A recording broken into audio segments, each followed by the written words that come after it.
driving deep into our wounds.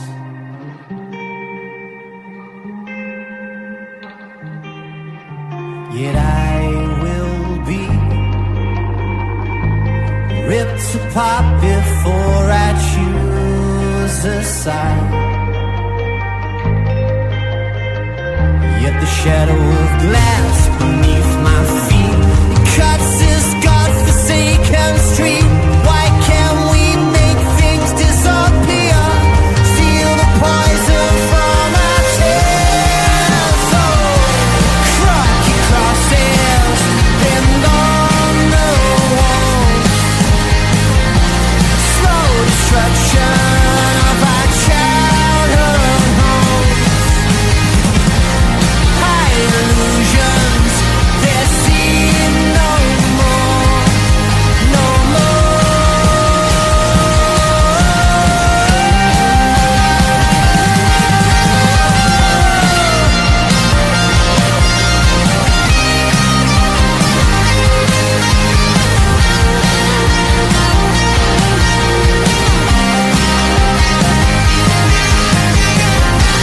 Crocky crosses pinned on the walls.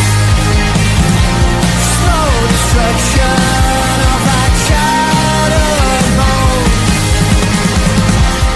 High illusions, they seem no more, no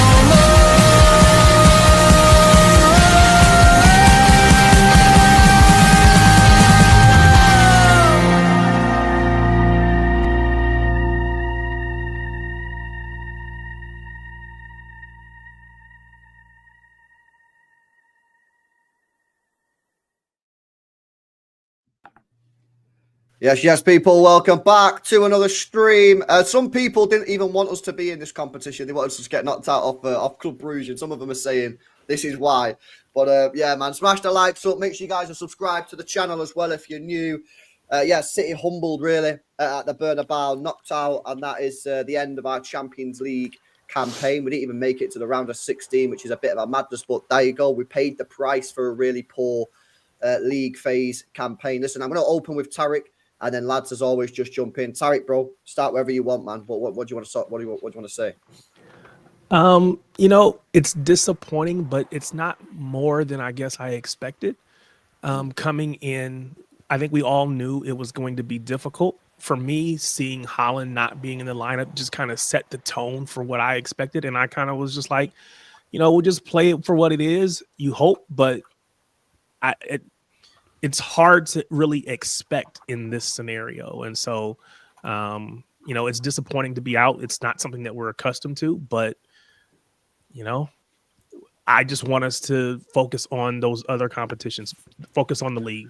And so from that standpoint, I'm glad we're out because we don't deserve to go any further. Yeah, no, we don't deserve it, man. Listen, this game was lost, yeah, in the first leg, when we crumbled in the last 5 minutes, yeah, because we were 2-1 up. To be honest, really, we didn't really deserve to be 2-1 up, if I'm being honest, yeah. But that's where this game was lost, man. You know, going to the people. I don't know if people actually watch football, yeah. You going to the Bernabeu with a 1-goal lead is hard enough, yeah. And we got to go there with a loss. You know, the game was done. This tie was chalked in the first leg when we crumbled, lads. You know what I mean? And today, it was sad, man. It was sad watching us out there, mate. That is not a City side that we really recognise, and especially after the weekend, that performance on Saturday, for us to drop that. Pulpy, let me come to you, but bro, what are we saying, man? My vaccine's worn off for a start. I don't know, man. It's the fucking hope that kills you, right? Yeah. I just thought, today the stars aligned, man. They're not great. We could have probably got something today, and then you just can't start games like we have done. We end the game shit, at home, and then we've come to this, and we just basically in 5 minutes we've thrown that game away, and it's just the story of our season, right? Mm-hmm. I don't know. They were there for the taking today. We weren't.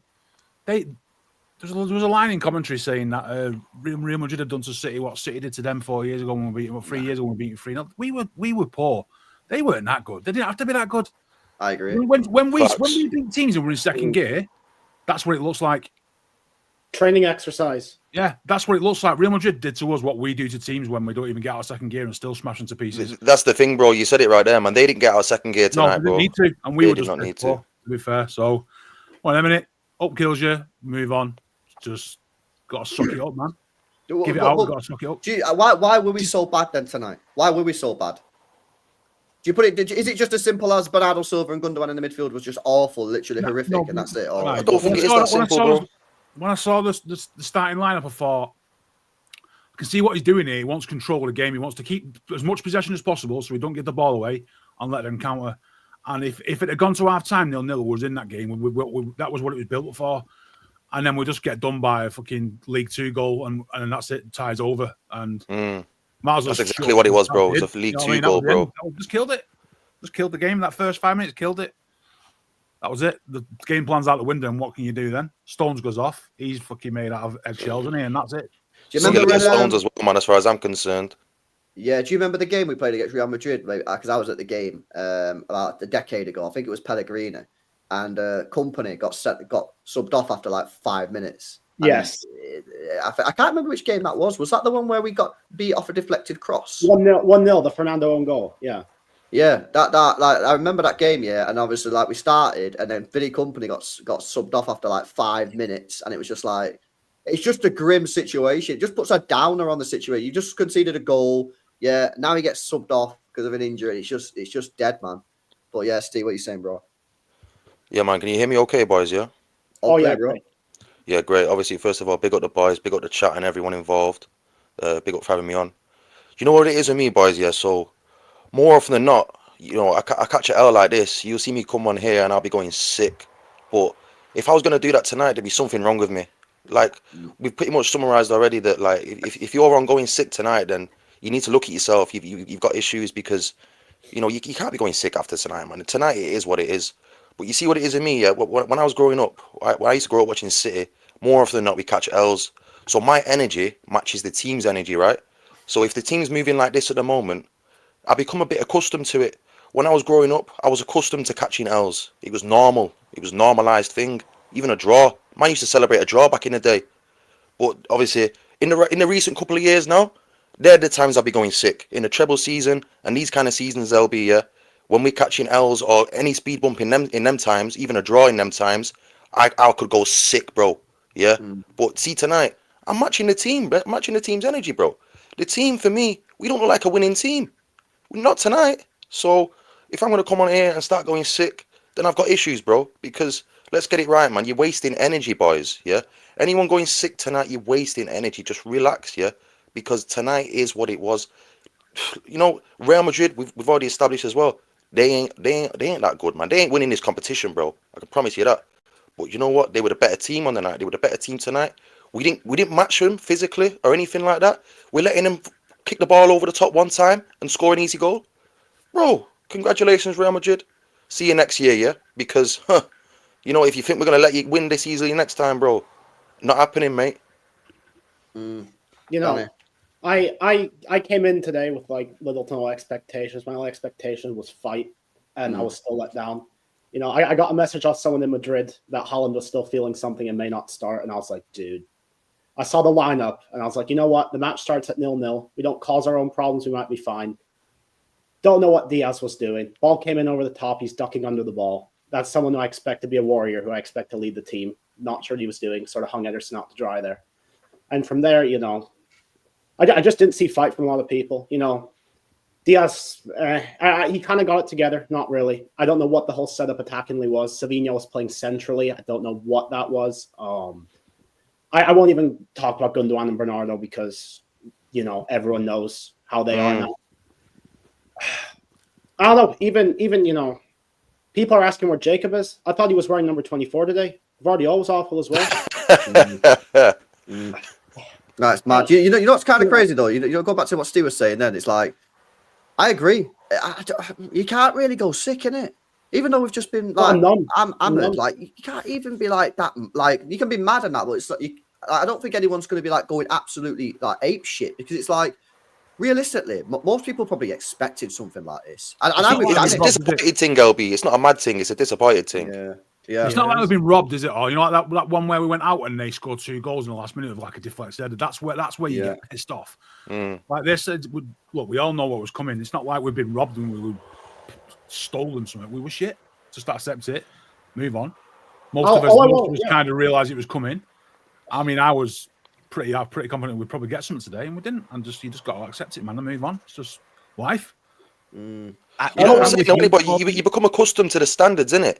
It's like back in the day, man. We was there, most of us, yeah. You remember, innit? We was catching L's. What are you gonna do? It's a normal thing. You have to match the standards of your club. It's like we don't have the right to go sick tonight. If you do, then for me, you've got issues. You're wasting energy because it's like, look at your team, man. Look at ourselves in the mirror. What do you expect? It's like that old saying. I'm not angry. I'm just disappointed, and I just That's it, man. Yeah. We know that we haven't been getting anything out of. Oh, sorry.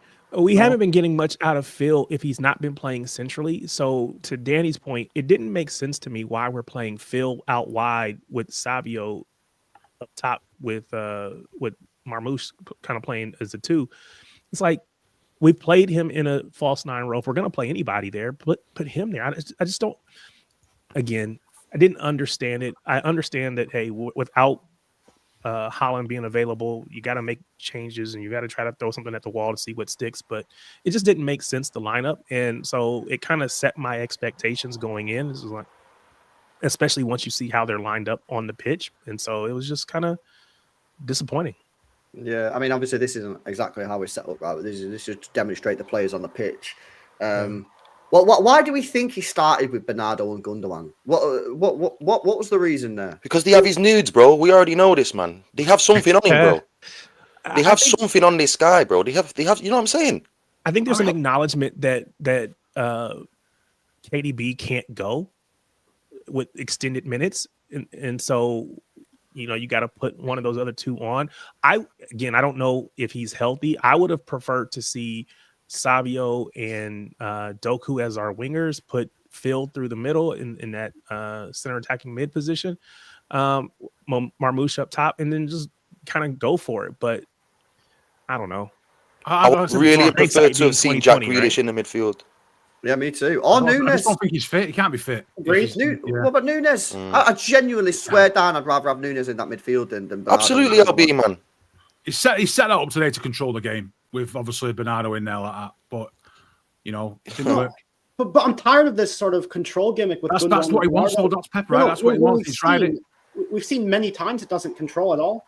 That's what I'm saying, Danny, bro. You're right, bro. It doesn't even control. That's what he wanted. He wanted to control the game for as long as possible to make sure it doesn't matter how we controlled it. We could have passed the ball across our back 4 all day. Really, that's what Pep would have wanted, to stay in the game. You know what pisses me off though, Popey, bro? Yeah, you see this control thing as well. Yeah, like I'm seeing Gundogan trying to play balls through the eye of a needle, bro. He literally wasn't controlling. Do you get me, bro? Like he was.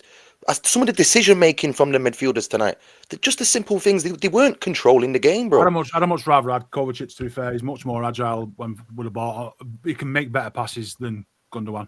Yeah. So for me, that's that. If we don't have much to go off, we don't have much to replace him. He obviously doesn't fancy De Bruyne at the minute. So I think there's something going on there. You look at midfielders. I think there's only Gundogan could have got in that, and he would have. Kovacic would have replaced Gundogan for me.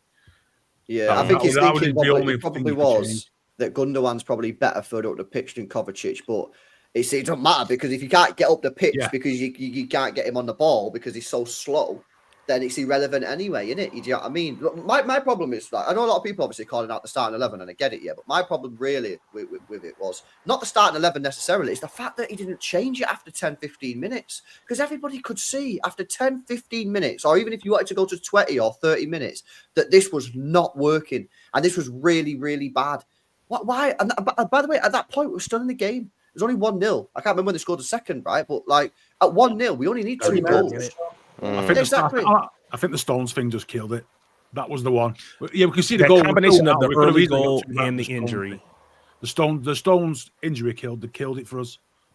It just really did. Because it was only time, wasn't it, boys? I can't hear that pulping, man. Listen, at that point, it was only 1-0, so we need 2 goals to get back in the game, to take it straight to time, right? You can't just be saying, as soon as Stones goes off, it's over, it's finished. Well, that ruins the game plan because he takes out that inverted centre back into the middle. We just But have then that after that. I'm sorry, you have to think on your feet. You have to I know, think of but another yeah, game but what plan. I'm saying is that's what they planned for, and hopefully that's what they was open to say. Well, this is where we'll get on the But ball. do you not have a dominating. backup plan? Do you have a backup plan? Surely, as a manager, you put out the night before. You're talking to your coaches. You go, right, this is my starting 11. In my head, if I just assume this is, what about if he gets injured? If he gets injured, this is the plan. If he gets injured, that's the plan. What about if you get a red card?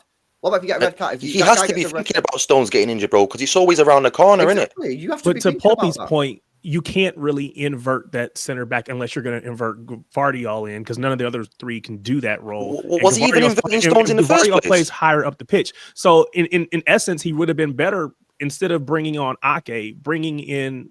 If he wanted to stick with the game plan, he'd have to bring in Rico Lewis, bring Kuzanov into the center back position. And then Rico could invert like Stones was, and you could stick with your game plan. But once you have to take him out, the whole game plan is shot. Yeah, the bringing on the Ake. I mean, obviously we needed a centre back, but and he's a better defender. So it would have been either Lewis and put Kusanov in the middle. But I don't know. I think my biggest issue with Pep, it's not that the original lineup was bad. It took him 77 minutes to choose to make a sub. And that's just inexcusable for me. You know, like LB said, you can see it wasn't working 10, 15 minutes in. He even had halftime to change stuff. No changes at halftime. We go 3-0 down, no changes. 77 minutes in, brings on players. He brings on McAtee. McAtee actually played well. He just got around today. I'm not going to dodge criticizing Pep because you can't. How is McAtee coming on and being one of our best players, man? That's poor. You know what I mean? So there's no pressure in it. When you come on at that stage and that, there's no pressure on the kid, is there? You know, that's what it is, man. Yeah. No, it's crazy, man. Have any of you guys got any positives, man? You know, let's try and be balanced here. Yeah, has anyone got any positives? I'll throw the first one out. I thought Huzanov was all right, you know, at right back. We've heard a lot that maybe that's not going to be great. I think at that point, you know, I think he done all right. I think Huzanov was decent today, bro. Like, he's probably a slight, and he's probably a slight positive for me. He was under a lot of pressure, but anybody would from that front three, right? So it's not a problem. Oh, he slipped or he did this or he did whatever. I think all in all, to your point, I think he did decent. I think he did well enough that we can consider playing him there in down the stretch of the rest of the season. I think there was that part where Vinicius Jr. ran down the wing with the ball, and everyone was expecting what you think is Vinicius Jr.'s going to run, and just Kusanov just went into like third gear and just took the ball off him and ran, and hopefully that's going to sit in Vinny's head now. He's like, fucking hell, everyone's got rid of Kyle Walker, and now if we ever play City again, I've got this guy. You know, so hopefully that's a little bit of a positive there, that we've kind of got an answer to Kyle Walker's pace at the back now. We've just seen it. Yeah, I'll be real. I was calling. Sorry, bro. I was calling for Kusanov to play right back in it. You know that I was calling for it. Now, I'll be honest with you. I'd have preferred to have seen him in centre half, man. I think this guy could be one of our go-to centre halves because you see the way we're playing as well, right? The reason they scored their first goal, we just simply got outpaced, and it's not on Diaz that, because everybody knows Diaz doesn't have the pace to do that high line thing, yeah. So why on earth are we positionally setting up Diaz to get in a foot race with Mbappe within 5 minutes of the game? Why on earth are we doing this? This is deeper than this, boys. This is deeper than the lineup. This is deep. This is the way we're playing, right? And I can't fathom it, you know. Why are we allowing Ruben Diaz to get in a foot race with Mbappe? If we're gonna play like that, yeah, then play the young man Kusanov at centre half, man. Because he probably would have won that race, you know. And we're not all of a sudden we're not 1-0 down 5 minutes in the game. Mm-hmm. I agree, and the fact you didn't have pressure on the ball, you know what's mad again, yeah. I just said it just before we kicked it. I said in the first 2 minutes, I said when we lose the ball, we've got to be mad pressing these guys, or otherwise you got to drop off. You can't not press and then not drop. Steve, you play football at a decent level, yeah. You're very good level, man. Bro, tell me, yeah, that is the facts. If you're gonna play a high line, you have to press. You can't not press and then keep the high line. You've got to drop off. Otherwise, Valverde's got the ball and he's going, ooh, they're on the halfway line. Easy. It's a free invitation, bro. It's a free invitation, man. Do you know what I'm saying? It's a free invitation. You can't have your cake and eat it. Do you know what I'm saying? You can't not do the high pressing thing and play the high line. It makes no sense, bro. And we're lucky that only happened twice, really. You know, and also you have to look at the personnel. The personnel's are mad. If you're playing, you see the reason Spurs sometimes they got away with that when they got a full strength team. Spurs they get away with that is because they got one of the fastest guys in the league playing centre half, bro. You see me, bro. I ran the 100 meters in less than 11 seconds, innit? That was my job, bro. I was a centre half or a right back here, and it was my job to do this sweeping thing. I know all about this sweeping thing, innit? But like, you can't be having man like Ruben Diaz, and it's not Ruben Diaz's fault, guys. It's not. I'm seeing people on Twitter just slagging the individual players off. It's not their fault, man. What do you want Ruben Diaz to do? Just I don't know. Just change his body type. The only thing he could have done to stop that was handball it, and he didn't even get. Yeah, man. You're dropping him in the shit, bro. You're dropping him in the shit. You know what? You just on Kusanov, right? And obviously, when we signed Guardiola, he came into the squad as the best centre back, one of the best centre backs at the World Cup, right? Wasn't it? Was it the Euros or the World Cup? Was it the whichever tournament it was? He came in, didn't he, as the best Asian centre Cup back, or and something. all of a sudden he's turned into an absolutely amazing left back. Oh, you're on about Guardiola, yeah. Yeah, and then and now we've got Kusanov, and we know what his qualities are as just a raw centre back. Do you think that Pep's sort of thinking you can do the exact same thing with Kusanov on the right side now, and we're probably never going to see him at centre back? I think Guardiola's a one-off, bro. You see the way he makes that when he makes Rodrigo as well. Kusanov has them. He has that sort of head up and chest out, and he can play. I hear you. Muted. The thing is, yeah, with Huzanov, I think he's got all the makings of a top centre back. He's got the pace as Steve's talking about. He's aggressive. He can win headers. He can do slide challenge. I think he's got the. So I would personally get him in the middle. And that's what Guardiola was like, though. That's what Guardiola was when he was playing for Croatia in that Euros, whatever it were. He was like that. It's because of the way that we're playing, boys. If we want to play this certain way, we have to match that with the personnel and with what we have. You can't be playing this kind of way with that mad high line and then have slow centre backs.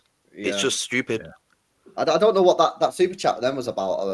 Apparently, Rio Ferdinand says Huzanov won't make it at the top level. I think that is crazy. I said to you off the stream dinner before that the commentary from TNT on this game tonight was the worst I've ever heard in my life.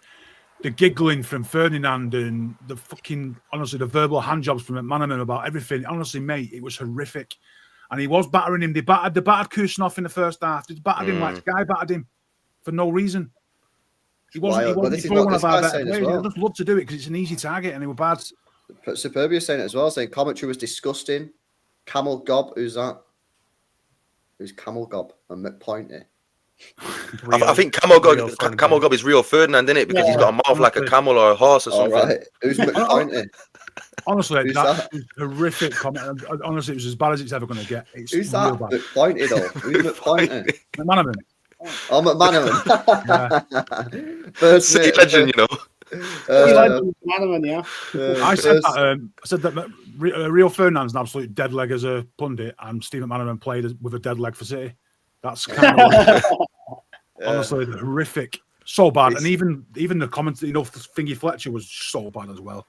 Yeah. Honestly, mate, it was like rubbing each other's knees under the table, like proper geek. People tell me all the time, they watch the TV, they put the TV on mute and just have my watch along because they can't stand the commentators these days. It's just like, bro, it's crazy, man. He also says this. He says it was appalling, the commentary. He says, go for the top three and the FA Cup. That's our aim. Fine, we're never going to win that. Behave. Next season equals revenge, says Superbia. Yeah, bro, listen, luckily, because obviously I do the watch-alongs, I don't have to hear the commentary, bro, but the amount of people that message me about the commentary, man, and obviously Danny was speaking before about the one in the USA. No, the one here, they went 3-0 up, and they dropped this line about Madrid aren't crying their hearts out anymore. I'm like, really? Yeah. Really? Or are we really going to misunderstand the whole point of the FIFA?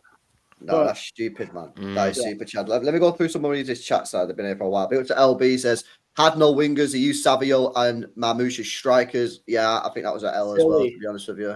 Yeah, positionally, it was all weird today, bro. All weird. Everything was weird. Big up to Case, is it, bro? Or Quace? I don't know how you say your name, bro. Hopefully I said it right. Break at Jordy Party and let's support another team. What do a league gonna go support Real Madrid, isn't it? You know what I mean? We would be there.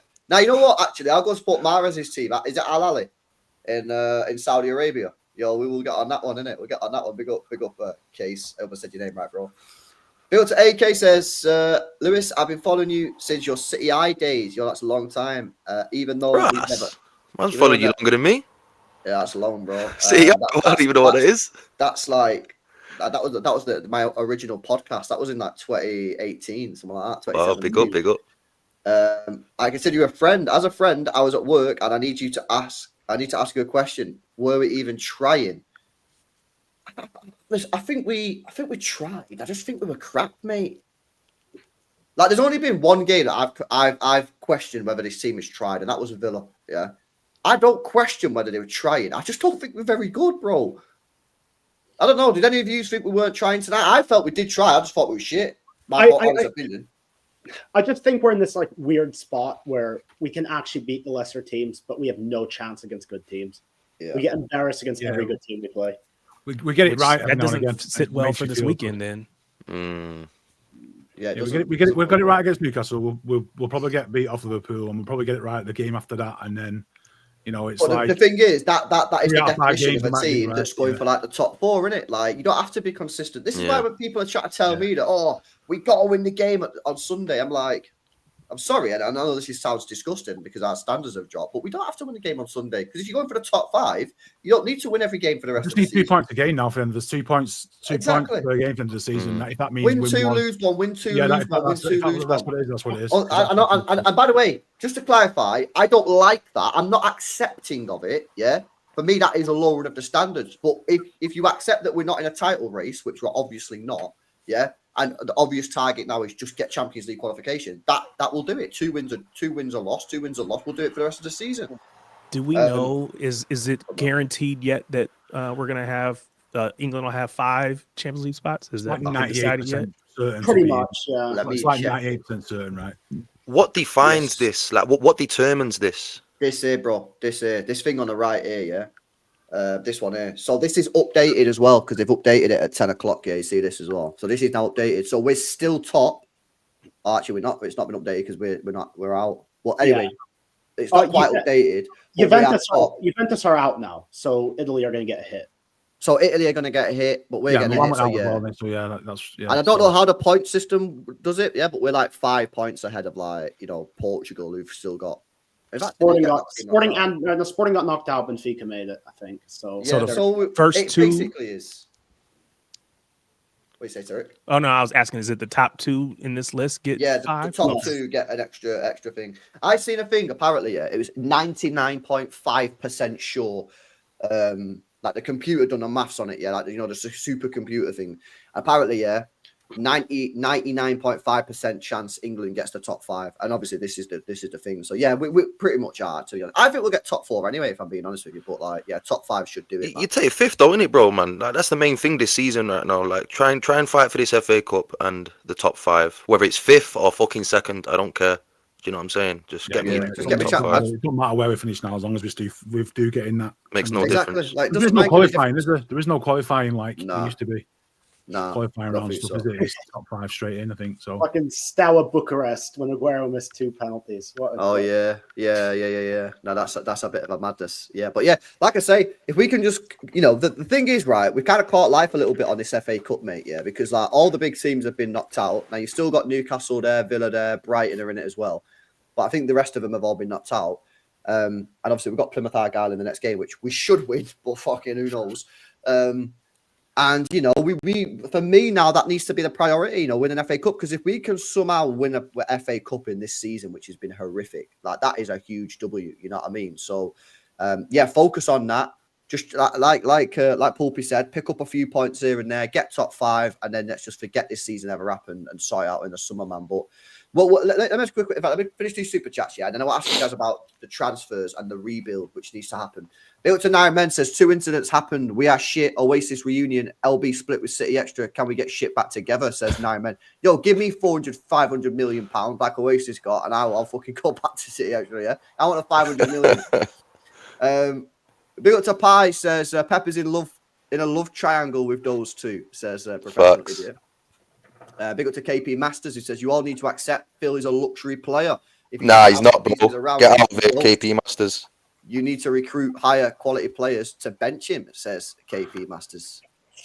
I don't think he's a luxury player personally. Yeah, I just think the team is just really bad. You know what I mean? And the team's bad. Foden can't thrive. But I don't think he's a luxury player, in my opinion. However, at the same time, buy better players anyway. And if he ends up getting benched because he's not good as the other players, so what? Yeah, that's my thing on it. It's like people always say when I always talk about Rodrigo, yeah. I don't even remember him doing much to that Rodrigo, but whenever I speak about Rodrigo, it's like people always say to me, "But what about Bob? What about this guy? What about this guy?" I'm like, if he's good enough, they'll start. Yeah, if you really love Phil Foden and that, and I love Phil Foden, right? But you say, oh, we can't sign Wirtz because then Foden will be benched. Foden's good enough. Foden will get in the team. Foden will only be benched if he's not good enough to play. So you don't not sign quality, high class, world class talent because you're scared about what might happen to a player. You buy the player, and if you believe in the player that you're repping, like Foden or whoever it is, then they'll get in the team if you're right. The cream rises to the top, LB. You get me? That's exactly. The last thing you want is to just expect Foden to play this because he is a City fan and he's come through the youth academy. He's got to play on merit, right? And that's the way it's got to be. Exactly. If he's having a shit season, he's out of the squad, then he's got to deal with it. Exactly. You know, get yourself back. And if his players in better form than him and playing better than him, then he's got to deal with that as well. And by the way, that applies to everyone in this team, not just Foden. That's the way it should be, and that's Haaland, what's driven our Ederson. standards high anyway. Exactly. Where we are, you can't just give him special treatment. You know what I mean? No, this is true, bro. Yeah, but I still would have had him tonight rather than KDB. I don't regret that decision. Do you know what I'm saying? Agreed. I don't regret the decision. No, not at all. I just think the whole thing was a bit of a madness. All right, let me finish off these and then we'll speak about like the rebuild and that. Big up to LB says Ferdinand. Oh yeah, I read that one out. Big up to Arthav says sell KDB, Gundo, Erison, Bernardo, Stones, and Nunes. Yeah, I'm with you on all of them, Mo. I'm with you on all of them. Perfection says Huzanov completely shut down Vinny in transitions. Yeah, again, a lot of praise for Huzanov tonight, despite what the media are saying. LB, we need to sign Zabani. Don't know who that is. Or Houston. Is that the guy at Bournemouth? Both of them are, yeah. Oh, they're both at Bournemouth. All right, okay. Double raid on Bournemouth. We wouldn't be there. Hey, that youngster, that centre half, is that who he's talking about? Yeah. Yeah. Tyson, yeah. Tidy play, you know. He is. Yeah.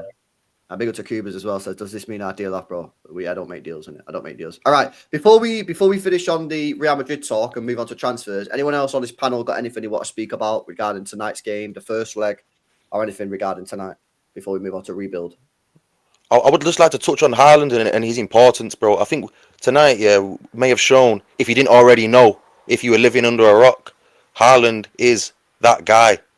You know what I'm saying? We missed his presence tonight up front. Even when he's not getting touches, which people, glaze over, touches and that, he's still occupying the defense. He's still occupying the whole team. He's still a vocal point. You get me? I think Haaland, man, we're always going to miss him, bro. When Haaland's not in the team, man, I'm telling you, boys. Don't know if you agree. Well, Haaland, yeah, man, because you can't go long. Oh, no, go ahead. I was just going to say, because you can't go long, innit? You can't go long. If Haaland's not there, you go long, and then Mamouche ain't going to win it. Yeah, it's not even a going long thing, bro. It's even just playing to his feet. You know what I mean? He's winning fouls. We can just play the ball to his feet sometimes, innit? Like, he's there, bro. You can see him. I'm not slagging off Mamouche tonight. But he missed having Haaland with him just to play off and play around, Yeah, he would have made Rudiger work tonight. He would have worked Rudiger. Yeah, man. He didn't break a sweat tonight, did he, Rudiger? He might not have scored or whatever, but he would have worked Rudiger. And that obviously opens up spaces for other people. With him not being available tonight, do we expect him to be available at the weekend? Surely. If he was on the bench and he trained a little bit yesterday, surely he'll be available for Sunday. I absolutely do, man. The fact that he was on the bench, I watched him training, innit? And, bro, I seen some pretty high intensity in his training, Like, he cannot be that badly hurt because he was sprinting, when he do the rondos. Like, he was sprinting around, stretching, doing mad stretches. I was surprised he was a bit sore today, but it is what it is. I heard that he was in pain. Oh, go ahead, Danny. Yes, but, I have PTSD because, every time Haaland gets injured, he's out for a month. That's my fear. That's my fear. Every single time, it's he's slightly unfit, and then they're like, "Oh, he's out for a month." I think I think we did the right thing tonight, then, boys, by not playing him then, because I think he will be fine by the weekend for sure. The last thing we need on Sunday, or whenever we play the next game, is we don't need a half-fit Haaland playing against fucking Van Dijk because I can't be dealing with the egos that are coming out of that club as it is with Van Dijk, man. I don't want him. I don't want to be hearing stuff like he's bullied off prime Drogba when Haaland's fucking hobbling around with one, you know what I mean? Nah. Yeah, no, I hear it, man. I hear it. Yeah, no, I agree, Steve. Good point, bro. I think, I've seen a few tweets before the game. People, some City fans were saying tonight you're going to see exactly what City do when Haaland's not there, which is play better football, and obviously that just fucking died. And dickheads. Yeah, I think Haaland is clearly a player that how you can say that you're better without him is just ridiculous. He scored 2 goals in the first leg. He's a goal scoring machine. And, I've said this as well. I've said it after the Newcastle game. I think that Mamouche Haaland link up is something to keep your eye on. Do you know what I mean? In that development, that looks something that could be cool in the coming months and going into next season, man. But yeah, the Haaland people criticize Haaland. Not obviously criticize him if he has a bad game or whatever, but like just generically don't like him or say his shit or net negative for the team. I just think that's absolutely bizarre. They say it because they want to be the guys that have been ones that are saying, I told you we were better without Haaland. They want to be the one guy out of a million that say, I knew it all along. I was the guy. This is my opinion. That's why they say it, because they want to be that fucking one person who's being awkward. Yeah. They want that little bit of clout they're going to get over to say, I told you it was better without Haaland. It's like, come on, mate. Yeah, you know what it is, boys? Too many people are obsessed with having an agenda. You see me, for example, so some people, you might have thought prior to the last game against Newcastle that me and Jacob might have an agenda on Rico Lewis. We clearly don't, because we give him the credit where it's due when he has a good game. You know what I'm saying? Like, there's no agendas here, man. It's just like, people are too set on like trying to prove that they're right, when in reality, just sit back and analyze the game for what it is. Yeah, no, it's a great. I always say, man, disclose your agendas, innit? You know what I mean? I always say that, man, disclose your agendas. I had an agenda from day one on Calvin Phillips. You know what I mean? So every time I slacked him off, people knew that I had an agenda because I disclosed it. Nunes, a little bit of an agenda there as well. But you got to disclose it, man. All right, then, boys. Let's turn our attention to the rebuild, then, lads. Yeah. So we get to the end of the season. We get Champions League football. Don't know what happens in the FA Cup. Let's say we scam an FA Cup or whatever, right? What do we need to do? What are our priorities this summer in terms of who do we let go, who do we get in, and what's the priority list? Let's start in sort of like the goalkeeper defense and work our way forward. Danny, let me start off with you. What we're doing with the goalkeeper and defense, bro, in terms of outgoings and incomings, man, because we need to make some difficult decisions here. Realistically, I think both goalkeepers go. I'd try and keep Ederson. I don't think it's going to happen, but realistically, they both go. You get Chevalier or something. I don't know who the club wants. Sorted. Defenders, I think one of Stones or Ake goes. Stones didn't help his case today, fitness-wise, unfortunately. I still maintain my point from a couple streams ago where I said we need a centre-back to pair with Diaz. We need a solid two that we have and play every game. Let me ask you a question. Could that not be Huzanov? I think it could be. I think you give him a run out for the rest of the season. I agree. I back this guy, man, early doors and give him to the end of the season and say to him, listen, mate, you've got now to the end of the season and show me that you can be the guy next to Diaz, yeah? If you are, buzzing. If you're not, well, the place is there to be earned now. Stones ain't going to be doing it, is he? I'm right. And Ake's in and out all the time, so it's there to say, look, mate, you might be young, but the chance is there for you to grab it with both hands, and it's yours for next season. Go earn it. The issue is he going to be, and maybe this is the plan to Pulpy's point, but is he going to be kind of funneled out on the right side the rest of the season, and we don't really get a chance to see him in those central positions? I mean, maybe. I think when Akanji gets back, does Akanji go to right back? I don't know. Maybe because I think Akanji's gonna be out the time now, isn't it? Just had that. So the end of the season, isn't it? Yeah, maybe Rico comes back in. I don't know. Yeah, it's a good point. I don't know, man. I don't know what he's gonna do there, but I think Kuzanov for me could be that guy. But even if Kuzanov is that guy and you let Stones go or Ake or whoever it is, yeah. I think you need another one, don't you? I agree. think you need one more. You got to get one more, man, because you can't say Vita Hayes here when, bro, the guy's obviously clearly nowhere near the level at the moment. If Pep don't, obviously he can't play tonight because he wasn't in the squad, but I think he's a little bit down the pecking order. So for me, if Stones goes, I think you've got to add another one in there.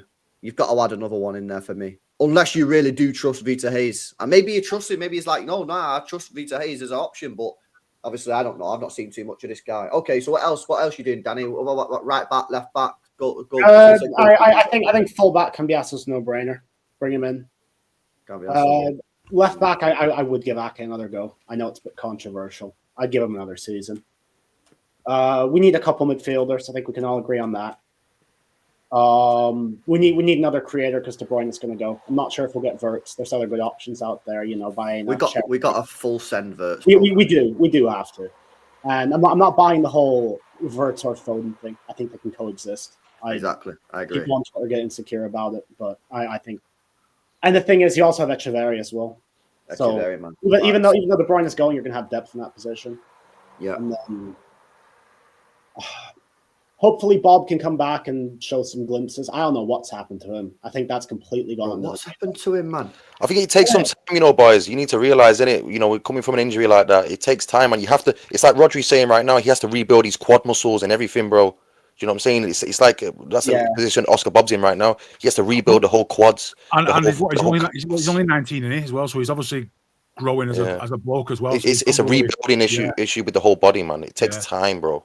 I mean, Bob was never going to come back, and Bob was never going to be what everyone thought he was going to be. He was just going to come in the ground running and be like a prime winger. He's never going to be that. He had a great preseason, and so a lot of people put a lot of faith in that. But let's be honest, he's probably not. It can take months of training, man. Like people, they get gas when they say, "Oh yeah, back in training, he's fit." Like, nah, bro. It's going to take 2-3 months, man. It's like next year, you know, next year we'll see boxer the has best Jamie's had to be out, but next year, it's like you know, the boxer has to get ready for a fight. You have to go into camp in it until they're ready. It's like a footballer in his position now. He's come back now, so he has to go into a camp to get actually fit. He's basically had 7 months without really playing any football at all, really, hasn't he? Exactly, bro. Yeah, 7 months after pre-season. It was only a pre-season too, so. This is my outgoing list. What do you make of my outgoing list? I don't think any of them are especially controversial. I pretty much agree with that. How many is there? 1, 2, 3, 4, 5, 6, 7, 8, 9. 9 players I've got on the outgoing list. I like it, bro. You think you get 8 out, 8 in the summer? That's why I worry. That's why I tweeted earlier. Maybe this whole rebuild's going to be 2 seasons, and we have another transition season next season. So the way I'm looking at it, is this, So I need my goalkeeper in it. So that's just like for like, what's it? Cambiasso comes in for Walker, like for like. Also, Cambiasso can play left back, and he can play midfield as well. The Stones Ake situation, I'll probably have to sell one of them and buy a new one, Gundogan and Kovacic. Now, for me personally, I only need to sign one to replace these two because I'm also trying to get Wirtz as a replacement for KDB. I've already got what's he called, Nico Gonzalez, and I'm getting Messi as well. So I don't need two players for Gundo cover. Bernardo is my Messi replacement. Grealish, don't necessarily think you need one now you've got Marmouche, but if you want to hit Sububro up, then I'm cool. Nunes never plays, so it's irrelevant, and KDB's my Wirtz. So I don't think I need 9 in. Nah, you don't need 9 in, bro. You're right. But the list you've got there, though, is looking good to me, I'll give you that. I need 5 in, and I think that's enough. Also, one other point I want to make, bro, is you see these 2 that are going out there, Cover Gundo, 3, Cover Gundo, Bernardo. Obviously, I want one big boy 8, one top boy 8, number 8, and I want to see a little bit more of Nico O'Reilly to come in to fill their boots as well, because I think he can play some minutes, I really do. Surely Nico O'Reilly is in the plans for this football club. Otherwise, why wouldn't he just accept that money from Chelsea in January? It's true. See, that's one for you. Where was he in open training? Where was he today? Is he injured? What the hell happened? He's not on the list of being injured, so I don't know. Because he wasn't in open training. He didn't play for the EDS on Monday, and he wasn't in the squad today. I think he's just someone said he's sick, but I don't know if he means he's sick as in like sick or I don't know where he is, bro. I don't know where he is. But he must be. Pep must have said, "Yo, he's in my plans," because otherwise, why wouldn't he just accepted this significant fee that they got offered, which is apparently legit? He literally brought him on against Newcastle as well, right? So exactly. So he must just be there the other day. So you could let them 9 go, and you can bring in 5, and I think that's fine. Did we keep him just because he's the only, if you want to say, cover at left back for Gavardiol? Because typically, if Gavardiol's playing pretty much every match, 90 minutes. If he doesn't, then we're playing Nico O'Reilly there. Not necessarily that we think he's a long-term solution, which I would want to see him get chances, but maybe it's just because we don't have any other bodies that we want to throw out there on the left side. We've thrown Rico out there, we've thrown Akanji out there at times, but long-term, I wonder if it's. Don't see it. For me, Tariq, I think Pep Guardiola will play Gundogan at left back in a big game over Nico O'Reilly. I genuinely believe that if Gavardiol got injured, Nico O'Reilly will be nowhere near that left back. I guess I meant like coming in off the bench like he did in the Newcastle match, right? I agree with you that I don't think Pep would start him from the beginning, but I don't know. Go back. He had a big lead in the Newcastle match, so maybe that's the only reason he came on. Get your list back up, LB. Poopy's gonna tear this apart now, isn't he? Your list up for the lad. God. No. Realistically, I think if you think about it, we're probably going to need 3 keepers. Okay. Because if one goes, Because all 3 of them gone. And Carson's obviously he's got to be fucking 55 now, right? Yeah. I can't. My only thing on that is I can't see him letting go Gundo, Kova, and Bernardo. I think one of those stays, and it's probably more purely for having a senior player in around the team. We've got senior players, man. No, we haven't. If you're letting all these go, because I've got senior players. Diaz is a senior player. Yeah, Foden is now a senior player. Haaland's a senior player. Rodri's a senior player. But they are. If you think they are, they're not really, because they're not experienced enough like these guys. So I think he's probably going to keep one of those. For me, I think he's just in love with Bernardo. I think he'll keep Bernardo. Yeah, I just don't understand why you keep players that just offer you nothing on the pitch. What's the point? But he does. He just doesn't. In a really good purring, ticking team, he's really good. You see, it is a LB. I agree with Pulpy in it. I think Pep Guardiola is not going to allow those guys to go. He's just not. No. Do I want them all to go? I do. I'm absolutely with you, LB. But do I think there's a difference in it? It's like, for example, how many times do we not pick Bernardo in a starting 11, but he's always in a starting 11 one way or another? It's what Pep Guardiola's going to do, innit? They fought to keep Bernardo so much as well. So, I think next season will probably be his last. Gundogan and Kovacic, I think, will go. And in terms of like De Bruyne, I wouldn't be surprised if that just comes out that he's going to stay another year. He doesn't play much, but I know you'll say, "Oh, we need the wages to get other players." What's if it's another year's of wages for him? It's not that big of a deal, really. If enough are going, we're gonna free up enough wages, surely, right? But ultimately, I think Pulpy's absolutely right. Get Gundogan and Kovacic out there. Yeah, man. You've already got Stones out. That's essentially Grealish. Else. So yeah, I mean, if you want to keep Bernardo, whatever, yeah, but like he's not a starter going into next season. No, he's not. Yeah? No, he won't be. Yeah. But you think the about fact is, we need to do at least 6 of these guys. Yeah, but the reason Bernardo is he's a senior pro. He's obviously his work rate's probably incredible. Around the place he's probably really popular, and I think people might think that's taking the piss, but that's probably really important to the dynamic of City you've got. So of those there, I think that would be the one that I think he'd be like. He would, if Pep had this list and he says you've got to get rid of these and you can push back on one, I think that would probably be the one. Yeah, and Nunes is another one. Nunes needs to go. Yeah, because Pep don't play him, so what's the point in being here? Yeah, I mean, I think we can all agree that that's just not worked out. We'll probably get close to getting our money back on him, and we move on, right? Yeah. Yeah. You see, I'm going to look at Saudi Arabia in this summer, LB, bro. Yeah, I'm going to look at Saudi Arabia the same way I look at cash for gold or fucking cash converters. Do you know what I'm saying? Because we need to take some garbage to the cash converters, bro, to get some cash, man. There's a lot of people in the chat. I've seen it a lot about people absolutely ripping Bernardo. When we're playing well, Bernardo's been mint. The fact that we're at the minute we're really, really poor. He's getting found out, but it's not just because of him. It's because we're playing bad. He's one of the best players we've got, holding the ball, shielding the ball, dribbling in tight places. There's an interview out today about KDB, talking about the stuff he wishes he had, and he wishes he had Bernardo's control and stuff. So I feel like I've seen that video. There's something still there. He's a unicorn, Bernardo. I think we've run him into the ground. I think we've run him into the ground. But think about using him sparingly next season, where he might play. He might start 1 out of 3 games and come off the bench just to control games, and we need him to. And he's just goes out the wing to just relieve a bit of pressure. I think that's. Is he going to accept that though? I don't know, but that's a great question as well. Deal with it, innit? He's under contract. If this guy tries to force his way out again, we cannot beg him to stay, man. If he's trying to force his way out again, for the God knows how many time, we just need to allow it at this point. He's always said he wanted to go back to Benfica, innit, and finish his career there or something. So, like, I just think that for me, if you get a Tonali or a Bruno G or a proper player in that midfield, and you've got Messi, you've got Wirtz, you don't need him, in my opinion. You don't need him. Do you know what I mean? And I just don't hear this. I've always said it doesn't work, but I feel like that's the one player there that list that I think Pep would push. That's not me. You're right. No, I'm not disagreeing with what you're saying. He will push back on that one. No, I agree with you. My disagreement is that he shouldn't push back on it. You should let him go because I don't actually think you need him. I'd rather Messi be coming on for the last couple of games. But yeah, other than that, I think that's it, man. But listen, the thing is, here's the problem that it's going to be.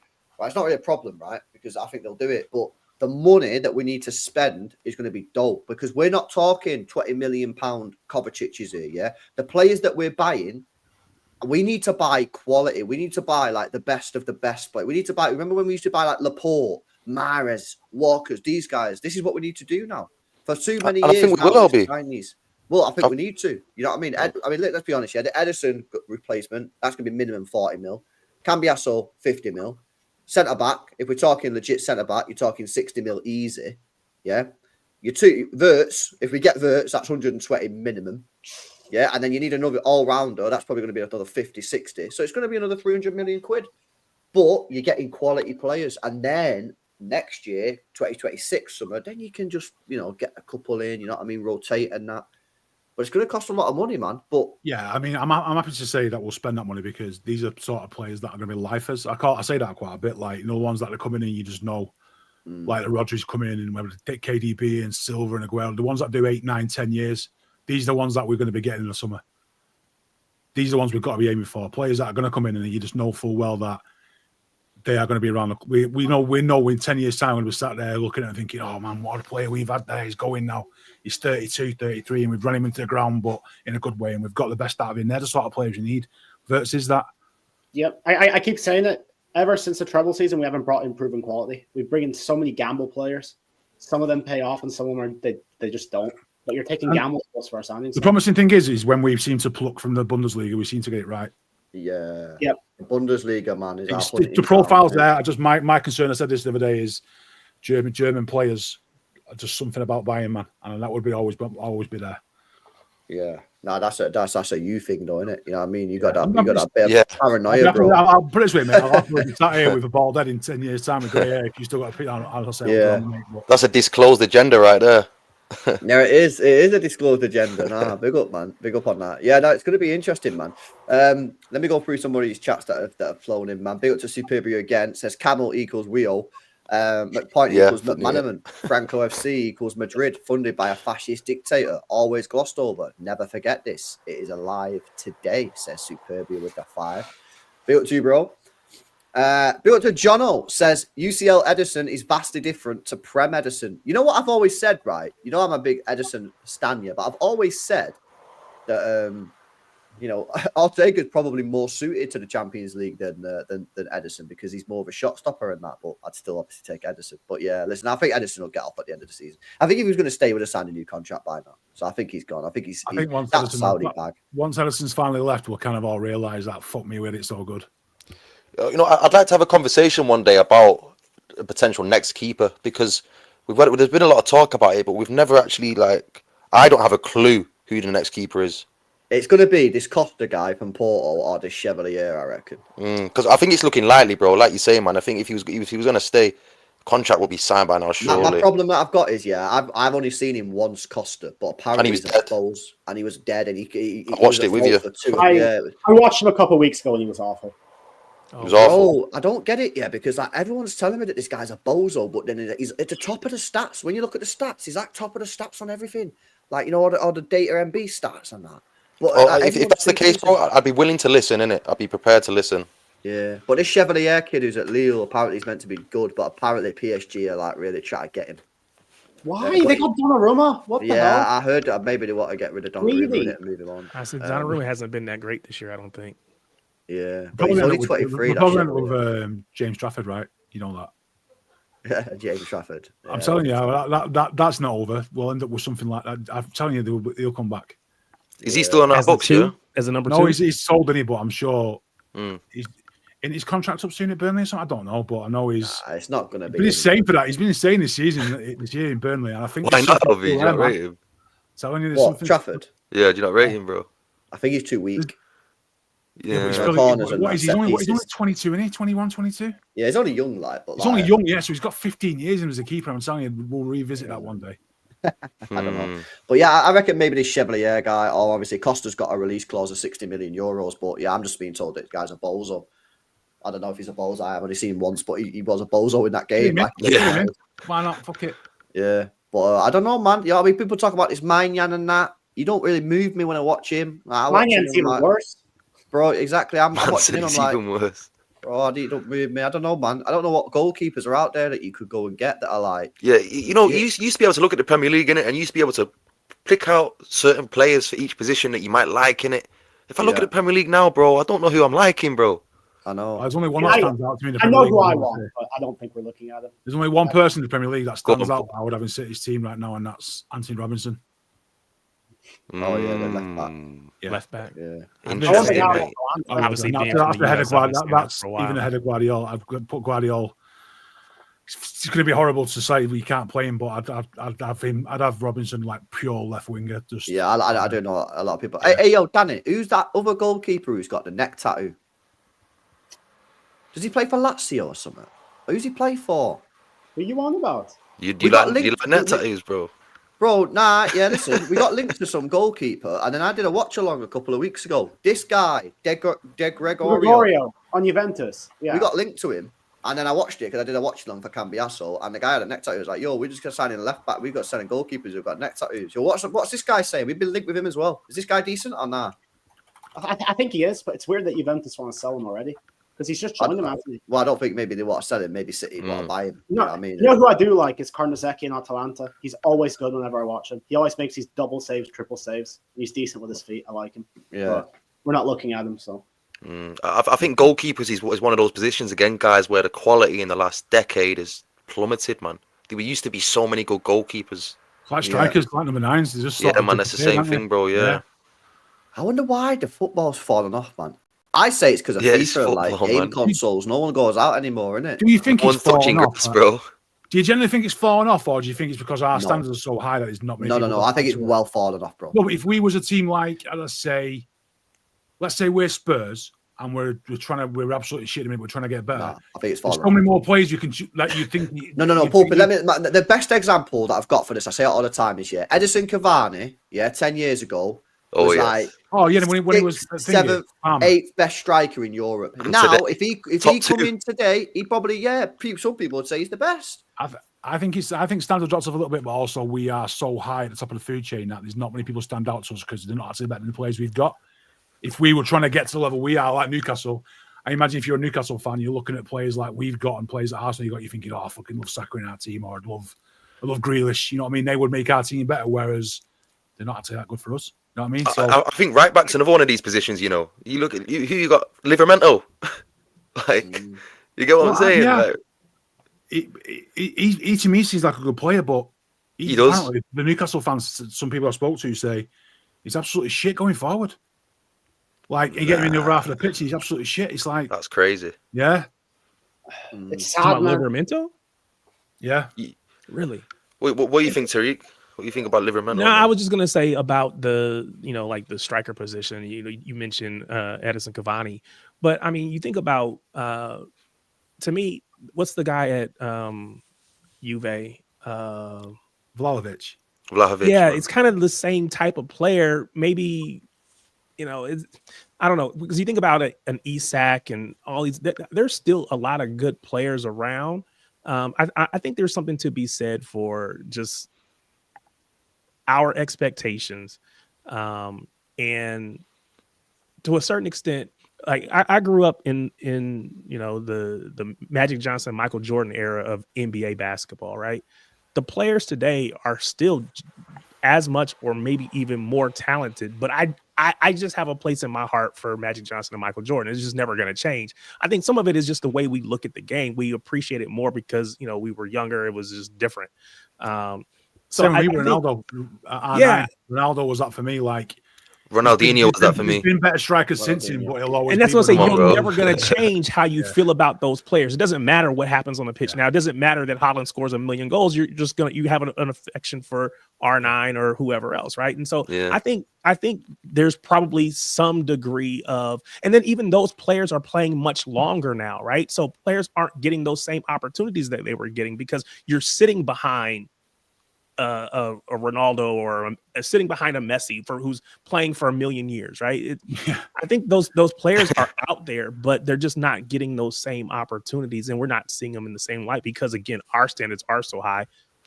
you're just not going to accept anybody. Plus, the style of football's changed, man. We used to play with 2 strikers up front, and there used to be a big guy, and a little guy. It was like now Quinn and Kevin. You know, it's 2 strikers, man. I know it's 1 striker as a false 9, so it's I used to have wingers that never used to shoot, and now everyone wants to be Ronaldo and Salah, right? So it's like, Yeah, times are changing. Madness.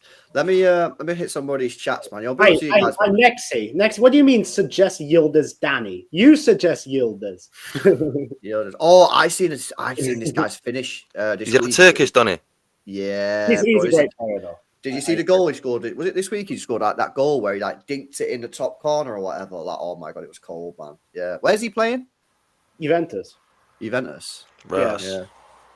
Okay, interesting. All right, let me hit some more of these chats, man. Bill to Sinifan says Gundo replacement, Lovro Majer. He is 26. Danny? Where's he at nowadays? Is he still at Wolfsburg? Can't remember. I never Look heard at of him. him, the guy's an encyclopedia, bro. Well, when This guy anyone seems puts to know- something in the chat about some random player, I'm I've like, never even Danny, heard the what? name. Yo, this guy seems to know every single player in the world. I do, mate. Danny's one of the Danny, smartest man. football fans I know, man. Like, he knows about everyone, bro. Yeah, Honestly. big up Danny, man. Hey, mate, I'm coming off this watching Argentina Reserve League. Get on my level, mate. Bro, you're correct. Yo, whoa, easy, bro. No, the guy knows, man. Big up to different, bro. Big up to Jace as well. Says, I'd take Huzanov at centre back, Rico at right back without the midfield shenanigans. Says Jace. You know, I can picture a back 4, LB. I can already picture it. For me, Kuzanov is going to be the centre back, bro. And I want to see a nice, new shiny toy at right back come into play. You get me? I want to see a nice, proper right back come into play. And I think next season we could have a legitimate back 4, you know? Yeah, I don't think it's going to be Rico because otherwise they wouldn't have been looking at Cambiasso in January. Exactly. So And he wouldn't have put Kuzanov at right back today, right? Yeah, probably not. Yeah, if he trusted Rico, he probably would have played Rico. But Huzanov's going to get trusted, man, defo. Do you have a feeling that Pep might sort of pivot and completely do away with full-backs altogether and just go 3 centre-backs? Because we are built for it. We are built for it. You never know, bro. You never know. We are built for it. You have Guardiola left centre-back, Diaz, and then Kuzanov. I wouldn't rule it out, bro. Has he ever, done that? I don't know, man. You just don't know with Pep. You never know, do you? He might be cooking. I know he's obviously done the 5 at the back when he had Mendy and Walker and that, but a 3 at the back, proper 3 at the back. With Rodri in front and Rodri and Nico in front, that 5.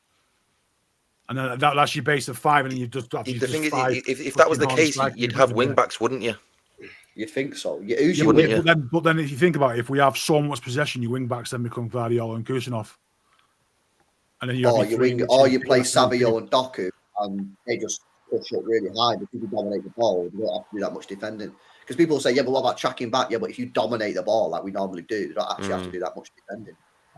I don't know. I think he's definitely going to reinvent the wheel. Squad's built for that now. You think about the squad. If the squad had to stay as it was next season, that's the way it's built. We've not got particularly one fullback really in the squad, really, have we? After that, yeah, no, exactly. No, I agree, man. I agree. Can we not bring back Doyle? I think Doyle's probably not going to make it now at City. Yeah, I'm waiting 3 years for Mfuni. Fuck Doyle, man. Yeah, Mfuni, man. Mfuni is the one to watch, guys. Yeah, he just turned 17 years old. Yeah, unbelievable baller. He was in open training. He was in open training. Pep clearly loves him. Yeah. Bro, if Doyle was going to make it, we wouldn't have signed these 2 young centre backs for 6. We got that 6'5" guy as well, guys. Remember, don't forget.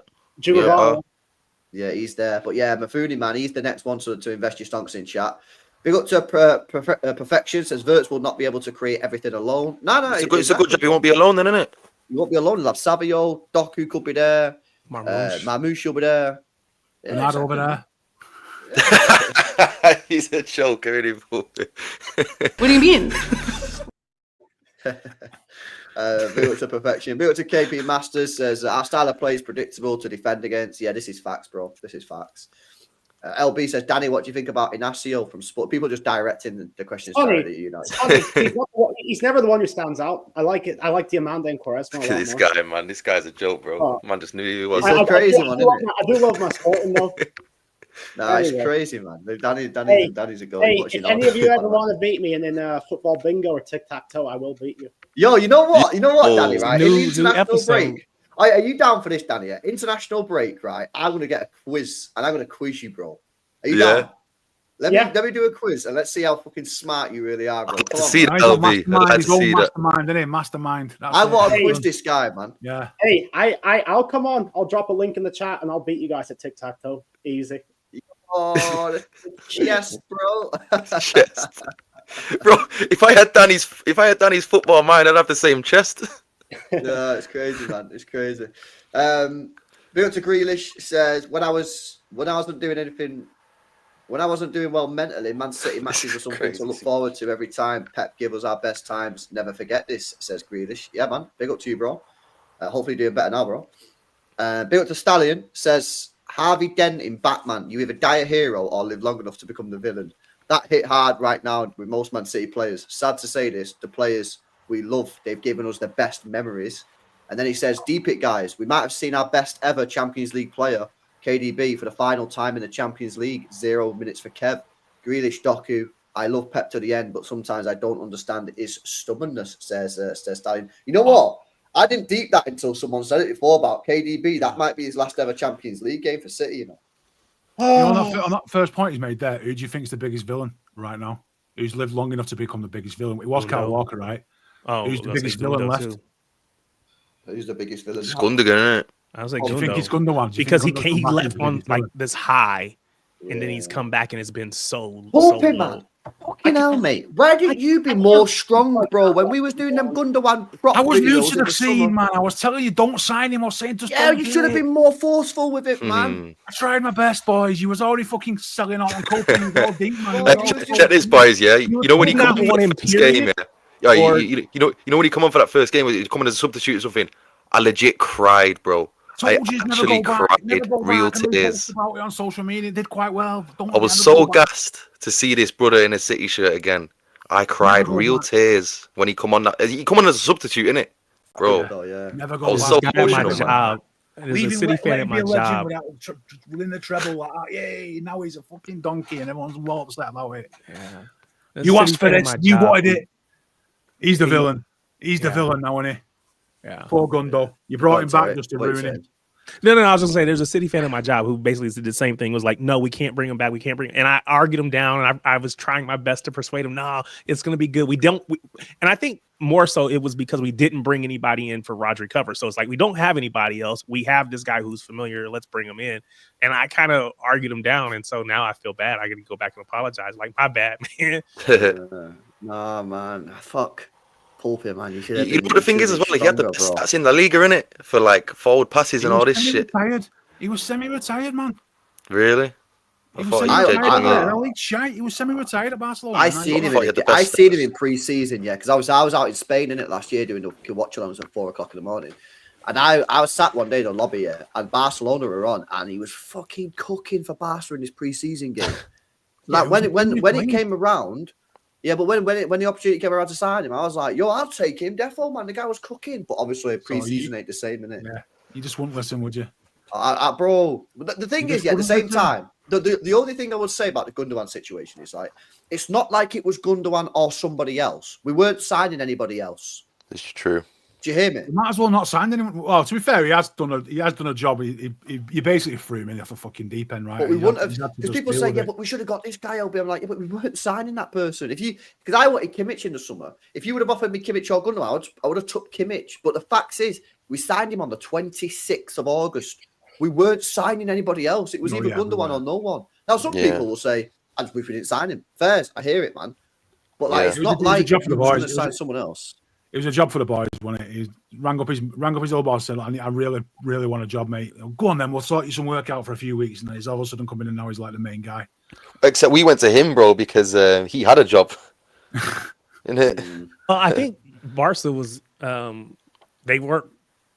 I don't know if they were going to let him go, but he just wasn't happy with how he was being treated or whatever. And I think Pep, whoever the club, just kind of felt like, hey, we got to support him in this moment or whatever. I don't know, but I think he's definitely on the list of players that need to go, and that's unfortunate, but he needs to go. A lesson for everyone watching: never ever go back. Never go So back does to that X. also Never go mean back. you would never bring Kompany in as manager, or no? Does Hey. that still apply? He's not a player anymore, is he? So he's a manager. That's Okay. fine. Yeah. Okay, good. You Because I fucking want make your own him. rules up. Bro, listen, want him. Kompany's slamming it in the Bundesliga, man. not- You have to I'll remember speak on Company, but you guys are going to have to leave the room, LB and Steve. What? What do you mean? What did you What? say?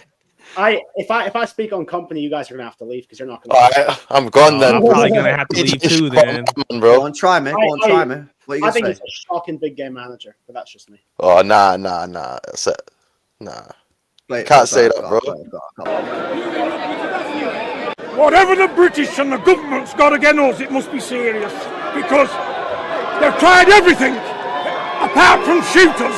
A little lad's fighting his heart out here and get robbed in his own town. And British judges, you ought to be ashamed of yourselves, you political bastards. Big John's talking to Danny, bro. He's talking to you there, Danny, bro. There are people in the chat, they're saying he's doing good in Bundesliga. I could do well in the Bundesliga. You just show Well, up. they didn't win it last year, though, did they not? Last year. Hang on a minute. They're into the round of 16 of the Champions League, which we're not in. The top of the Bundesliga by 7 clear points. They just got they went to the Leverkusen in a massive game where Leverkusen needed to win and saw out a 0-0, which was a great result for them.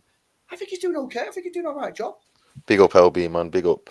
I genuinely do, man. You know what I mean? I know people are scared, innit, about Kompany, because they don't want him to come back and fail, man. But I'm telling you, he is going to be our next manager. Certain weirdos, people are the ones that did. They said the same people didn't want to come back, and the ones that wanted Gundogan. So I wouldn't believe a word they were fucking. Nah. Bro, certain weirdos, they need to separate the career between a manager and a player. That's it. That's why I said I'd be happy to come back because he's not no longer a player. It's a different. I want a Manchester, second manager, Kompany but I don't. statue at the Manchester City Stadium. That'd be sick. I want one of them as a player and one of them as a manager next to each other. Ultimately, I don't want Pep to leave. I want Pep to sign another extension. I'm telling you, man. Kompany's going to be the next guy and he's going to slam it in it. You know what I mean? And we would be there. Mate, I think I have separated it. He's a good player. He's not a good manager. This guy. Hey, Danny, let's just see. Just give him to the end of the season, yeah. Let's see what you can come up with at the end of the season. If this guy gets to the Champions League final and wins the Bundesliga, maybe can you imagine this guy wins the actual Champions League? What would you say then, bro? I cannot imagine it. Well, he's still in the race, so he's still in the race. We're not. We disagree. Yeah, I mean, we'll see. We'll see. I am now a Bayern Munich fan, guys. Yeah, I am now supporting Vincent Kompany, bro. Oh, me too, bro. The thing is, right, that people are not getting as well about this, right? All Kompany needs to do to be in with a chance of getting his next City job is just farm these Bundesligas and get to quarterfinals, semi-finals, and the finals if he can get to a final win. He doesn't even need to win the Champions League, to get the job. He just needs to do okay. He just needs to not get embarrassed. And he's in the next round. He's top of the league. Things are going well, man. He hasn't got the worst squad in the world either. Like, it wouldn't be insane to think this guy might win the Champions League. If you look at the guy's squad, bro, I know you don't like Harry Kane, bro, but he's still a bagsman. He's got Musiala there. Whatever you want to say about him. You were absolutely pissed poor last night. Let's be honest. Yeah, but they got through. They got through. Celtic absolutely pasted them in their own garden. They got through though. They got through. Like I don't see the like. It's like, when you're in a cup competition, the aim of the game is to go through, isn't it? They went through. They stayed solid at the back, really. Yeah, I know they conceded that goal, but you don't go through every week in the league when trying to win league titles, mate. You know what I mean? And it's going to be a step up, but give them a go. Why not? But this weekend, right? They just went to Leverkusen, where Leverkusen needed to win and saw a 0-0 out. Great result for Bayern. That great result, and they probably put a lot of energy into that game. Yeah, because obviously they needed to put a lot of energy in mental fatigue and that. Listen, you're at home, you're against Celtic, boom. Do you know what I mean? He's through to the next round. I think the stars are aligned for him to be the manager one day. It'll be after It Pep. might be 15 15 bro. years, I don't know, but he's one day. Nah, it'll be after years. Pep. I think within 5 years. Yeah. Thing is, I would love him here after Pep, but that's because I'm full vibes mode. I'm not going to care about winning anymore when Pep's gone because I know we're going to fall off a bit. See, I don't think we will fall off, bro. I think we'll go up a level, innit? Start doing trebles on the reg. Could you imagine if Pep out now? Could you imagine if Pep goes and Kompany comes in and wins the fucking quadruple in his first season? You'd never see Yeah. He'd be camping outside. He'd just be camping outside that statue for the rest of his life. I'm not leaving until you get him a fucking statue. Yeah, let me do some more of these chats, man, before we wrap up. Big up to Doper, bro. Says watching this City this season makes me feel like Batman when he got his orange or his ass handed to him by Bane. Bro, it's an orange, man. It's a peach. Peach, bro. Is that peach? Bro, I don't eat fruit at carnival, innit? You know what I mean? I don't know what this shit is. When he got his peach handed to him by the Bane in the dark. No, wait. What the fuck is this super chat, bro? Mate, he couldn't even afford the last parenthesis. He could only open it. I don't even know what this means, bro. I can't even lie. I don't even know if Bro, I've it's seen a that. film, man. It's a film, innit? Yeah, I don't know if I've seen it though. Dark Knight. Yeah, I've watched yeah, a few that's Batman right. films and Oh. that, but I don't know if I've watched that one. Yeah, but yeah, big up for the peaches, bro. Big up to Samilion says I would suggest Loriente from Atletico for right back / midfield and Batala from River Plate. Damn it. I've never watched Damn Vallecano, but I did know he was on loan from River Plate, so big up to him. Big up River Yeah. Plate. Okay. Yeah, big up to you, Samilion. Big up to LB who says Danny Bray, we need a Hector Fort. Right back. You're not getting the La Masia kid out of Barcelona, but Never he's a heard of good player. Never heard of him. Jason says went back to X and had a wonderful time. Yes, it was for one night, but still could work out. Yeah, for one time offer, one time deal. Yeah, well, the thing is, yeah, we didn't do it for a one-time deal. We did it for a season, innit? We got back into a relationship. Yeah, we didn't do a one-time thing. We went into a relationship, bro. Yeah, we contractually agreed to be in a relationship for a year, and With a toxic ex. Toxic ex. Nah, man, this stream's jokes. Can you believe we've just been battered? We're just sat here just laughing and shit. We're vibing, bro. We're I think vibing. that's what makes us like stand out as like City fans, isn't it? As a fan base, because we just don't give a shit. All this banter and Jacob's not even here. Hey, do you know what the thing is, boys? Yeah. Hey, you know what the thing is? Yeah, you need to fathom this. You need to deep this, and you need to let this sink in, as the famous commentary line said. Yeah, we are the biggest fixture in the world. Manchester City, little City, is involved in we are breaking records in TV revenues when we play. We have the first biggest numbers and the second biggest numbers. Manchester City. Did I ever think I'd see my team get in the top 4? Did I fuck? And we are the best team in the world. Bar tonight, we are still there. You get me? I ain't soaking. You see that Valverde's comments about City? He says we have to play him every year, and I fucking hate. He basically said I hate it. Yeah, there's a lot of respect for us. A lot of respect for us. This is Real Madrid. Big Real Madrid, frightened to death of little City. Yeah, so say no more, man. Football, just they're one of their best players. Said he actually hates playing against City. Just hates it. Yeah. No, it is, man. Listen, it's. But the thing is, yeah, what we've also got to understand is today we've been humbled, innit? So we need to go into that market in the summer and refresh, and then when we inevitably play Real Madrid again next year, let's get some revenge, innit? You know what I mean? Because we let ourselves down this season, innit? We all know that. We don't have to deep it all because we've spoke about it to death, man. But listen, we go again for next year, get these new players in, and I'm ready to go, man. I'm ready to go. I'm like I said, pure times. I'm pretty excited for next season, me. I really am, man. Get these players in. So long as we do a proper transfer window. If we don't do a proper transfer window, then I won't be excited for it. I won't be excited. I'm excited for the transfer window, bro. I've got faith in the transfer window, bro. You get me? I'm excited for that. This is the difference, yeah. We have faith in this club to rectify the issues. Yeah, and that's why, Steve, yeah, whenever we spoke like before January and going into we were saying in it pure times, like we think we will get 3-4 players. We think they will spend money because we got the faith in the club that they will rectify it. I like what we did in January to a degree. I think it was a decent window, to be honest. Yeah. I think it could have been done a bit quicker and maybe we could have got a right back in, but it is what it is.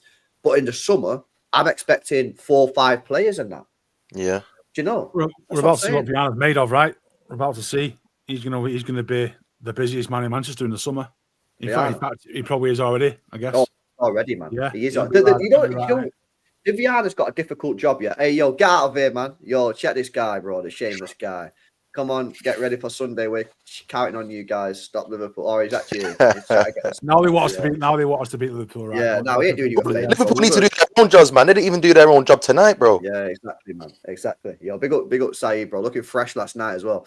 Had the Mobos, bro. We all seen it.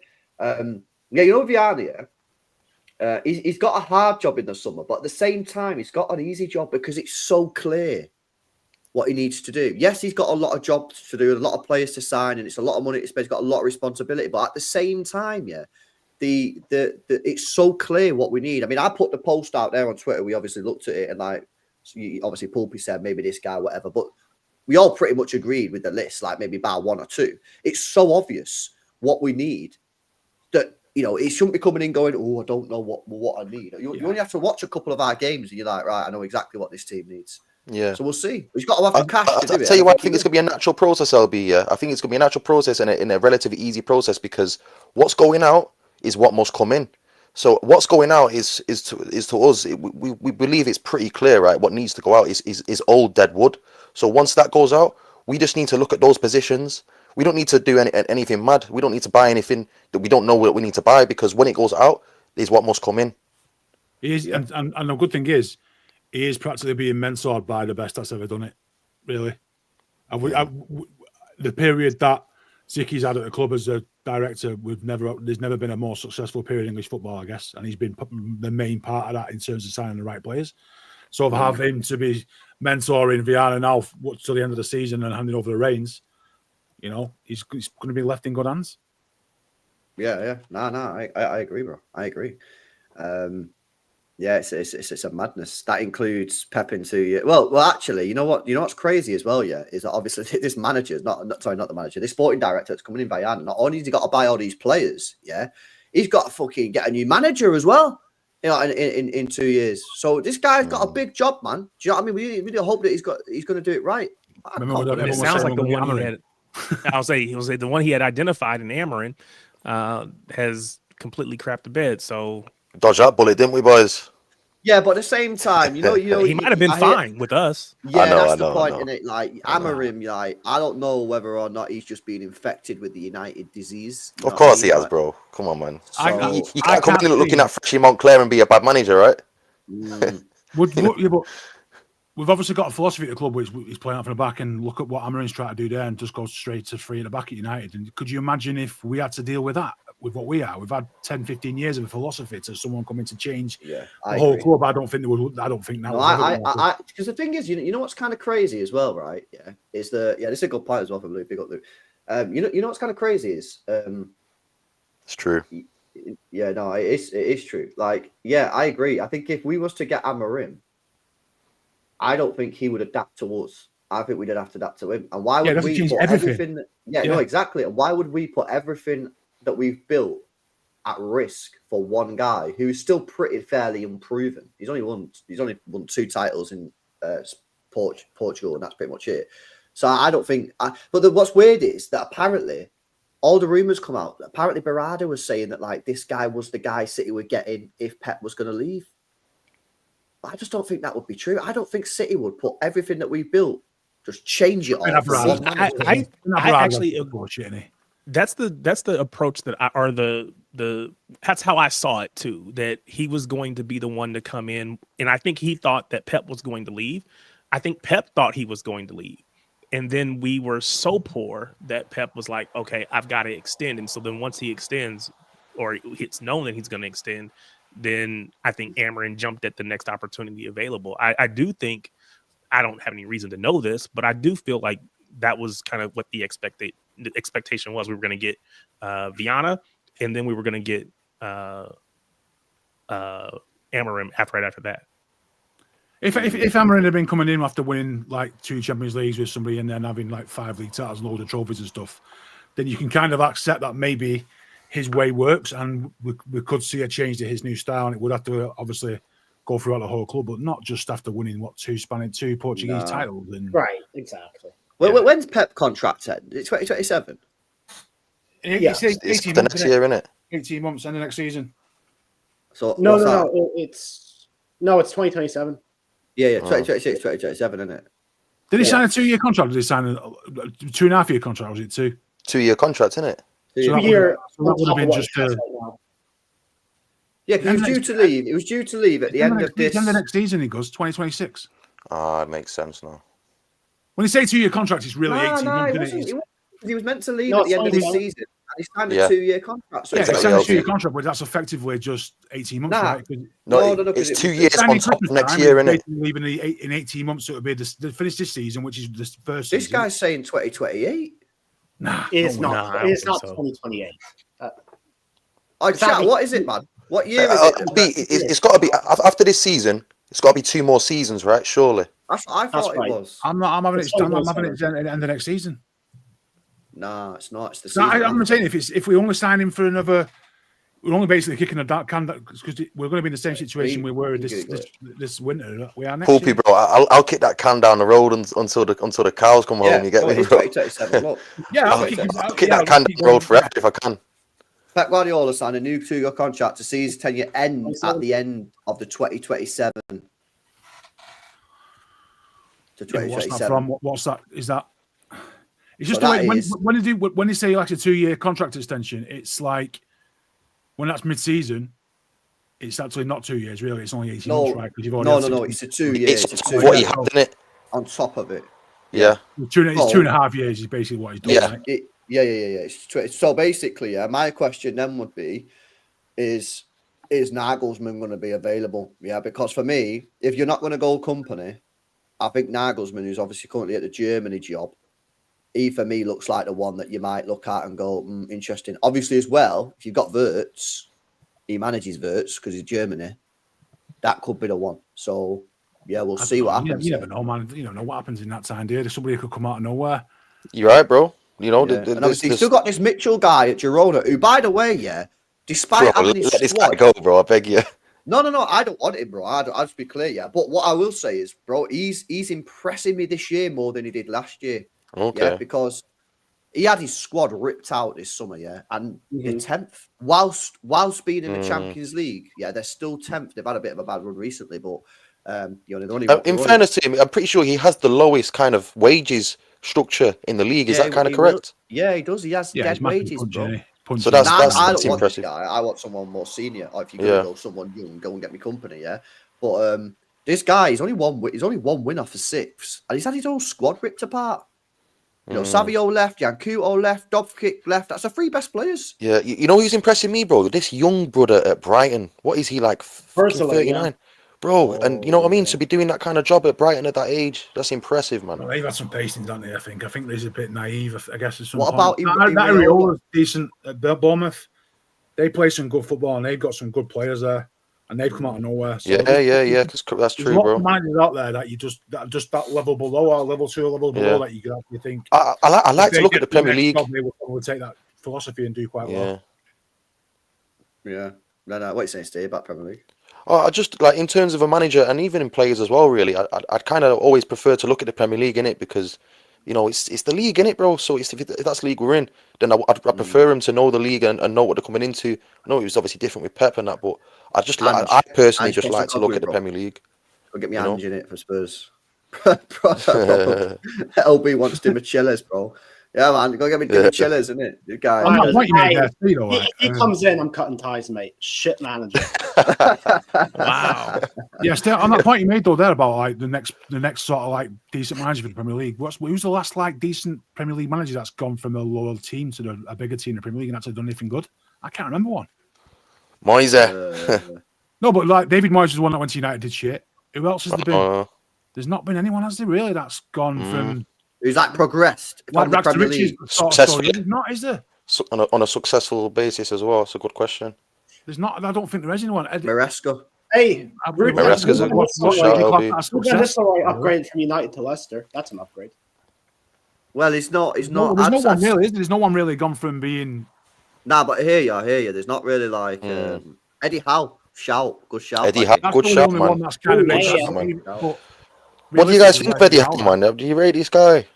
I think he's Brendan Rodgers for Newcastle. I think he's a good manager, solid manager. I don't think he's going to be the guy to get Newcastle like across the line to like. He should be getting top 4 in it, bro. He needs to. If he don't get top 4, he has to go. I've said this. I think Eddie Howe is underperformed this year. Got to get top 4, man.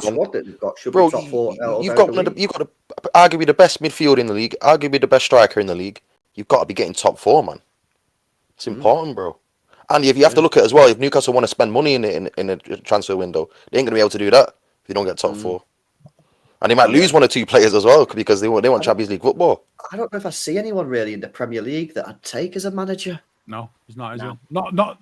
You might, if you was a team that was fighting for the top 4, you might go and say, "I'll take out Ariola," or I might take somebody. But being a City and Arsenal, Liverpool, you're not really going to just look at him below you and say, "Who's going to really take us out to the next level?" There's not anyone, is there? You usually come from abroad, which is what. Because I'm seeing the names here in the chat. Yeah, like obviously Cheryl putting Ariola, Kaiser's putting Frank and that. Like, but the thing is, I with think these Frank's guys, a good example to somebody that would go to someone that isn't City. yeah, You know, I think weird one, they man. need the jump to Spurs. Yeah. Do well at Spurs, and then because Spurs are shit and they won't back them properly, you then go, yeah, Spurs, we'll take your manager off you. Thomas Frank, he needs to have manager that plays like 5 at the back. You know, it's not kind of great football, is it? I don't know. It's pragmatic, innit? It's not. Yeah, he's very pragmatic, man. You know who I've got stocks in? Fabregas. Oh, Yeah, Como. man. Yeah, man. Is he serious now? Is he? He's looking at Como right now. If he can take He's one never more gonna. yeah. Would you leave So like Como? why would you take him but not take Vinny? And I don't mean to bring that back up, but I want to understand. Hey, yo, Eric, bro, that Vinny deserves a meme, bro. I can see what they're doing, what he's doing. I can see it. I feel it. I can. He's cooking. He's cooking. Answer the question, Danny Bray. Yo, LB, bro, it's my goal, yeah, to someday earn that meme in it. I need to say something one day, and you know what I mean. Answer the question, Danny Bray. No, I said I'd take Kompany because I'm not obsessed with winning after Pep goes. I'm just. Oh, to be fair, yeah. Yeah, he did say that. To be fair. Yeah. Yeah, but he's not hopeful in the boy though, innit? I'm hopeful for the boy. I think Kompany can come in and win us some domestic trophies. Yeah. I just heard a little bit of company slander and it, kind of set me off. My bad. I apologize. Yeah, big up Tarek. Tarek's on the hype train as well with us. Yeah, I'm a defender. Yeah, man. Yeah, he's there. Let me hit some more of these chats, man, before we wrap up. Big up to Joe. Says, if Pep isn't extending, it's difficult to do another rebuild with him just to leave within 2 seasons. Then another manager come in with another. No. So, Joe, I completely disagree with this, because at our club, you're our coach. We buy the players to fit the system, and that's why we can't get Amorim, right? Because you buy the players to play a 4-3-3. Now, as a manager, you have the freedom to change that system slightly, like Pep does. He puts Guardiola up top, he inverts players, but fundamentally, it's a 4-3-3, whatever, and you work with it, right? So when we get a new manager in, there will be no, I need my players. It's these are your players, and you deal with it. We might be able to get you 1 or 2, but you ain't having a rebuild because as soon as you start doing rebuilds for new managers, you're cooked. So I don't think there's a problem at all. I think you rebuild the squad, you buy the players that you need to buy. When Pep leaves, you get a manager that can work with the players. Perfect example of what you're saying there is United. United did that. The United let each manager choose the players they wanted. Moyes had a new style. Van Gaal had a new style. Then they had Mourinho had a style that worked. And then Solskjaer coming out of style, which arguably was the best style they've had in the last 5 years. And after that, you've got who was it? The Austrian guy who came in and said this is shit. Yeah. This is a new style. And then they've got Ten Hag new style. You know what I mean? And sooner or later, you sap out all the quality. And you've just got all the donkeys in there, and you've got nothing left. And that's the way teams fall apart. And it'll take United 10, 15 years to get back to anything. Now, I said yesterday on a show, I can't remember what show I said it on, but I said, do you think United are going to go 20 years without winning the Premier League? You said it on the football terrace. Yeah, they're already 12 years in. They're already 12 years. Yeah. So, do you reckon they'll go the next 8 years without winning the Premier? Because that'd be 20 years, bro. You know what it is, boys? Yeah, in terms of a rebuild, it's when you've got the good higher ups like we do, and not United. United ain't gonna rebuild anytime soon because they got the bad higher ups in it. So everything from the top is rotten. But you see us when we rebuild, I've got faith in our rebuild because me too. You know, we're built different, innit? We're built different, man. So I believe we're more prepared for a rebuild from the top. If United were, let's say United in Amorim gets it right, and in 18 months they've got an half decent squad, and they can think they can challenge for the Premier League. There's not just one team that are better than United. There's not just one team that are going for the Premier League title. There's us, there's Liverpool, there's Arsenal, Chelsea over there. So you've basically got to be better than all 4. United aren't going to do that. Liverpool, you might get one season where everyone drops off like a Leicester, but you're not going to be able to be that good. You're not going to just all of a sudden just walk straight and say, we're back, lads, and we're having the leagues. We've got a decent squad. No fucking chance.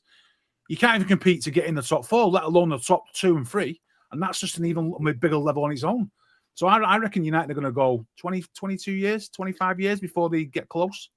It's 10 years from here. 10 years from here. Yeah. That's horrific, that, isn't it? But we got to learn. We got to learn from their mistakes. The blueprint's there. Our blueprint is there for success, and theirs is there for failure. And it's not just us that will not be following. Other teams will be seeing. There's no way you can. allow that to happen. Yeah. Just a quick one on this. A question that's been sent in a few times. Talk about Foden, LB. What do you think of his season? I think his season has been very disappointing as a whole. I think that in January, he started to show some real form and started to get really back into it. I think he scored 4 games in a row. I think he got like 8 G&A. I know G&A is not everything, but that as a creative player, as an attacking player, that is part of the job. I thought he had a poor game against Arsenal. And I think against Newcastle, he was okay. I felt like he linked the play quite nice. He did all right. Today wasn't particularly great, but then none of the plays were particularly great either. Yeah, obviously it is a disappointing season for Foden, man. Like I can't be sitting here saying it's been good. I think it has been a mad disappointing season, but since the turn of the year, I do think he's been a lot better. But yeah, I don't know. What is he? Is he 25 now? I think he's 24 now. 24, 25. Shit serious now for him. It really is. He's at that age now where 24, he's 25 in May. He can have a tread water and just be what he has before, or he can kick on. He has to kick on. I really do hope that he's taken. And some other players now, they're taking this defeat fucking to heart. You know what I mean? They're taking it personally because they need to. There's a pride thing going on there, and it needs to be. And Foden needs to start coming out with his chest out and actually doing something, grabbing the game by the scruff of the neck, because that is what he can do, and that's what we need from him. Yeah. We don't need a passenger. I've got no doubts about Foden, boys. For me, next season, I'm going to say it now. Yeah, I think he's going to be top 3, top 5 Ballon d'Or contenders. No doubt about it. Yeah, I can say for me, I just think it's been one of those seasons. I think it's been one of those seasons for everyone. Yeah. I actually think he needs more chest and more ego. I think his best periods came when he was slamming those goals in, and he was like, I always say it, yeah. When he put that tweet out, right? He didn't do it, Mbappe, and then deleted it, and I was like, nah. I think Foden thrives on stuff like that. I think Foden thrives on, I'm channing you, me v you. Like, and they took that away because they wanted it to be like, oh, nicey. Foden's a street baller. Yeah, he's a street footballer, man. That's the truth. Yeah, that's what they did as a kids. Yeah, they challenge people and like this whole, oh yeah, I just want to be a nice guy and that. Like, I just don't think that's the way to go, man. Personally, so. I've said and low key, part of me is like giving the fucking captain's armband. I'm on a reel. Wow. And just say, bro, sink or swim in it. See what he's made of. Yeah, and just say you're the captain now, innit? See what happens, bro. I said that after 3-3 Spurs last season, and I still kind of stand by it. But the consistency needs to get better. Yeah, but that's the thing. Do you think he has the mentality for that and the demeanor? Well, that's what the captaincy will show us. It will either make him sink or it will make him swim. Yeah, and that's the plan. It's like you give him that armband. He either gets the armband on his arm and goes, right, I'm the fucking big dog. I'll drag us through this, yeah. Or he'll go shit like Walker and just be like, damn, in the headlights type thing. You know what I mean? And just not do it. But I think he needs more responsibility, man. So maybe you don't give him the captain's armband, but you definitely put him in the captain's group, and give him more sort of responsibility, man. He's at that age, man. He's 25 next year. Yeah, going into next season, he's 25. See, my issue with Phil, I love him, but he's not, as far as I can tell, he's not been able to really lock down a spot where Pep says, I cannot move him from there. You're not moving Haaland around because Haaland is a striker. You're playing him there. He has no problem moving Phil all around. And to his credit, he can do that because he is versatile. And so I appreciate that. But at some point, I think he has to establish himself as, I'm the man, to your point, but I'm the man in this position. Don't move me. I think he needs to be in that center attacking mid position. Stop putting him out wide. Either play him as a 10 or play him as an 8. Right? His versatility is ultimately what's going to lead to his not achieving what he probably could. Because he doesn't get the same. He doesn't play in the same position every week at City. He's never going to get international recognition playing in the same position, So he's always going to be falling short, I think. So, and I think that's going to be to our detriment, Poopy, bro. You know what I'm saying? It's the same international stage, man. It's the same when Gareth Southgate was playing on the left wing. That was to England's detriment. If he'd have given him the keys, then we would prevail from that. And it's the same. Stick him in it and let him roll. Even after seeing that and after hearing how he responded to that, and hearing him say, yeah, I didn't enjoy playing out there because I was playing in a position I don't think, suits me, but yet we still have our manager who's playing him out wide. Now, again, maybe we're kind of inverting him in and bringing others alongside him to trying to keep the width. So he's got a little bit more ability to tuck inside, but still, I don't feel like we are putting him in his best position and allowing him. What is his best position, do you think? Personally, I think he's probably more of a, I would say 10 or free 8. He's not like a creative verts. He's not like that, but he's not KDB. But I think kind of in maybe like a second striker. I see him similar to my guy at Bayern, Musiala, but maybe not as direct. I see him as like a inverted right winger. So somebody coming into like narrow on the right, so he's always on his left foot. I think so. More every time he gets the ball in that position, you feel he's going to shoot. I think that's his best position. On the right hand side of the penalty area. You want to know what I think about Foden, boys? Yeah, for me, yeah, I think this guy needs to be central, and even I'd say a number 8 as well, because I think this is a guy that we need to get on the ball as much as possible. Like we need to spam putting Foden on the ball. You know what I'm saying? Like for me, when he's lingering out wide, yeah, he can't get in the game too much, innit? For me, Foden's a guy that needs to be in the game as much as possible. I tell you, who Foden reminds me of, yeah. Some people might think this is a madness. Foden reminds me a bit like a young Wayne Rooney. You know what's funny is you say that, getting on the ball right. I don't know if Nobbins still does this right, but last year Nobbins had a Excel spreadsheet, yeah, and he put every single game that Foden played in and how many touches of the ball he had, and it was something like every game Foden touched the ball more than 50 times, we won, and every game that we won, that's cool. Bro, it was a madness, and he shown the start. He done it. I don't know if he done it this year. I've not seen it. So let me know in the chat if anyone watches the streams and let me know. But yeah, you remember it, innit? I remember. I remember. I remember, bro. You remember it, innit? And it was like every game Foden played where he touched the ball over 50 times, win. Under 50 times, draw. I'm telling you this, bro. Yeah, like I'm not just making this up, innit? I truly believe Foden, for me, from the bottom of my heart, for me, is a guy, yeah, that we need to play through him. You know, like we need to give him the keys in the game from minute 1 to 90. For me, his position at the moment is very confusing to me, because for me, he's not a right winger. He's not number 10. He's not central. He's lingering in the middle, and it's just, for me, it's a bit confusing, man. Like it needs to be more clear. His instructions needs to be more clear on what he wants, on what Pep wants from him. Because at the moment, it's like I don't think Foden knows what they want from him, bro. The stuff is because of the style. We're too slow on the ball. You get him on the ball running at defenders quick and on the turn. There's not many better than him. This is why I'm saying number 8, bro. Because you know when you're in at number 8, bro, people are mad, yeah. People don't seem to think he can't play the number 8, bro, innit? But he can, yeah. You're crazy to think that, yeah, because trust me, the more he's on the ball, the better it is for the team. And when you're in a number 8, the ball on the half turn, look at all the pundits say Foden on the half turn. When you're in at number 8, bro, yeah, you probably touch the ball probably like one of the most in the pitch. So. Yeah. No. It's an interesting debate, man. I back him, and I think it's class and that. I just think that, yeah, he's had a rough year, but then so's everyone. Yeah. You know what I mean? I feel like everyone loves to speak about Foden this year, yeah. But like, bro, we could speak about loads of players this year. Like, he's not even close to our biggest problem.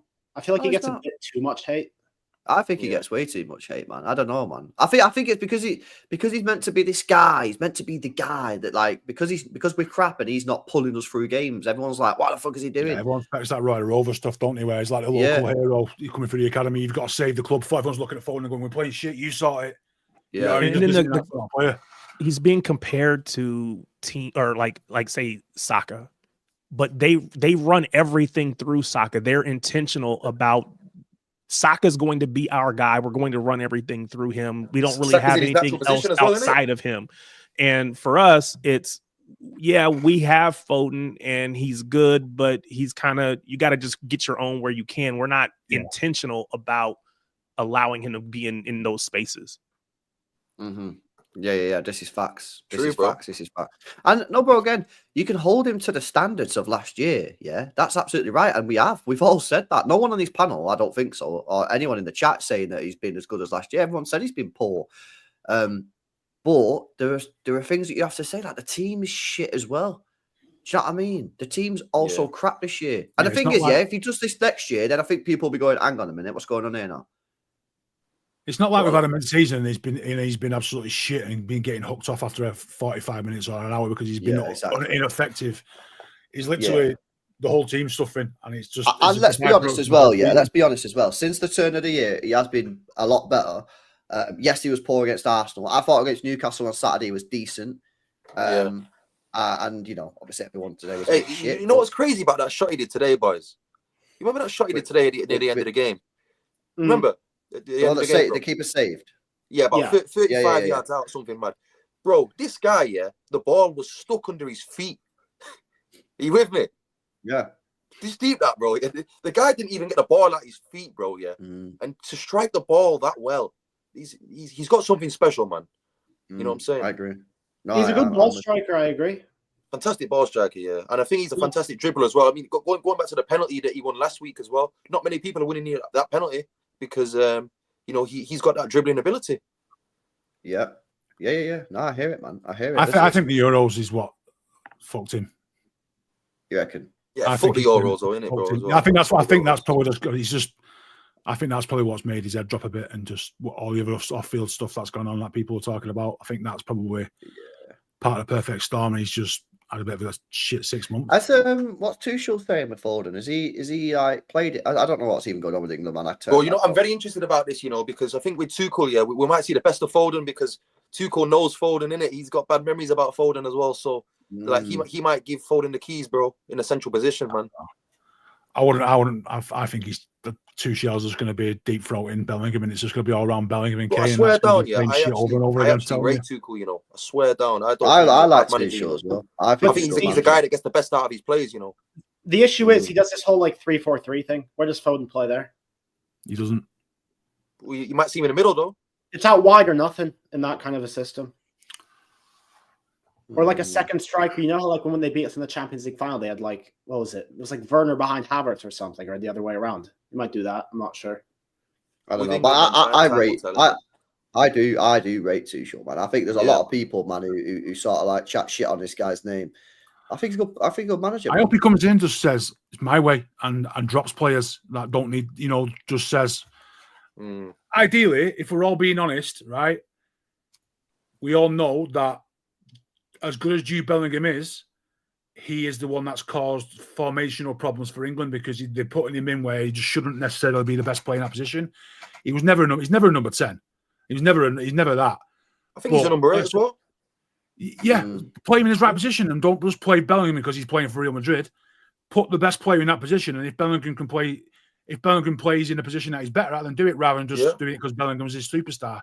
We need someone who's going to come in. Take the ego out of the room and just fucking play the best players in the best positions. I agree. I'm with you, bro. Yeah. You know what I mean? Yeah, see how it gets on. All right, boys, let's do these. LB, what fruit is this? Brass fucking tomato, man. You sure? You had to question that, didn't you? It weren't strawberry. That is a tomato, isn't it? You know what I mean? Sure. Like your final answer. I'm locking it in. Bro. Thanks for the quiz, Brett. Big up to Jason, says rival fans are reveling in our misery this season. They know once we sort this out, they're cool. Yeah, and you know what? I always say this as well. Yeah, they're rattled as well because now we're spending all this money. They're getting rattled again. And this is how we know we've made mistakes over the last 18 months is because we've not heard anyone really speaking about the money in it. Do you know what I mean? Like, it's kind of like people have not spoke about it because we've not spent anything. You know what I mean? Now we're starting to spend money again. People are going, oh, oil club money, blah, blah, blah. And I'm like, yes, now I know we're doing the right thing because we're rattling people. So nobody cares about City, though, right? You know what? I'm starting to wear it on my chest now with pride. Yeah, I'm going on shows saying I want another 300 million. I don't care when someone says, "Oh, oil club," I said, "I don't give a shit." I want to spend another 300 million, and then when I rattle them, I say, "Throw another 50 on top." Yeah, I want to spend money, mate. You know what's funny? Yeah, is winning trophies and seeing fans rattled. What ain't funny is getting fucking battered off Real Madrid, getting battered off Sporting Lisbon, getting battered off these teams. Yeah, I don't want to do that, man. I don't really. I didn't spend money anymore. No, I want to spend money and win stuff and rattle fans. Yeah, I love it, bro. Well said, man. Kaiser says we go for Hato, Cambiaso, Wirtz, and Sane. Sane. Sane's a bad one. You going back to your ex again? Leroy Sane. Fucking Yeah, hell. unless I was he's gonna got say a I've new learned my brother or lesson because I would have been Yeah, one of are you those not players scarred that enough would by have said, or Gundogan? I would have been one of those guys that said, "Bring him on." But No, after that's seeing not right. after seeing Gundogan. Gundo this year, nah, I'm Never not go going back. Never go back. Yeah, I'm not going back. direct. I, I wouldn't mind yeah, it if I mean, Sané what was he was- actually like an active guy at Bayern Oh. Munich, but he's not even being played, is he?